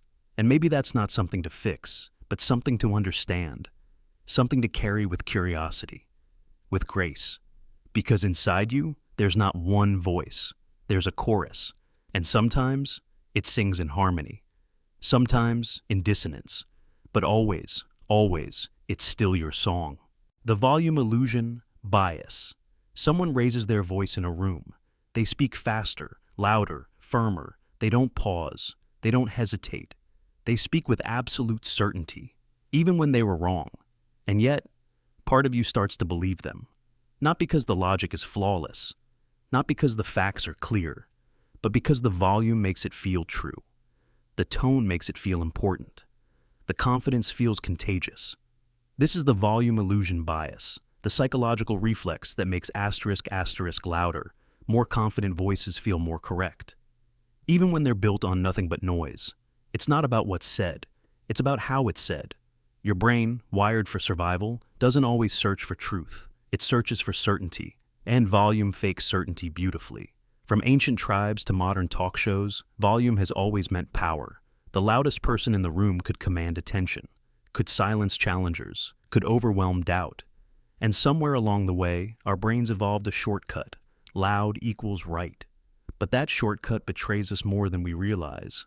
In one classic study, people were asked to judge the strength of different arguments. Some were delivered calmly and quietly. Others were spoken loudly, with emotion. The content was the same. But time and again, participants rated the louder arguments as more convincing. Even when the logic was weaker, the volume manipulated the verdict, without them even knowing. This bias doesn't just live in political debates or courtroom dramas. It lives in everyday life. Think about group discussions, at school, at work, in families. The person who speaks up first and loudest often shapes the conversation, even if others had better ideas, even if someone else was right.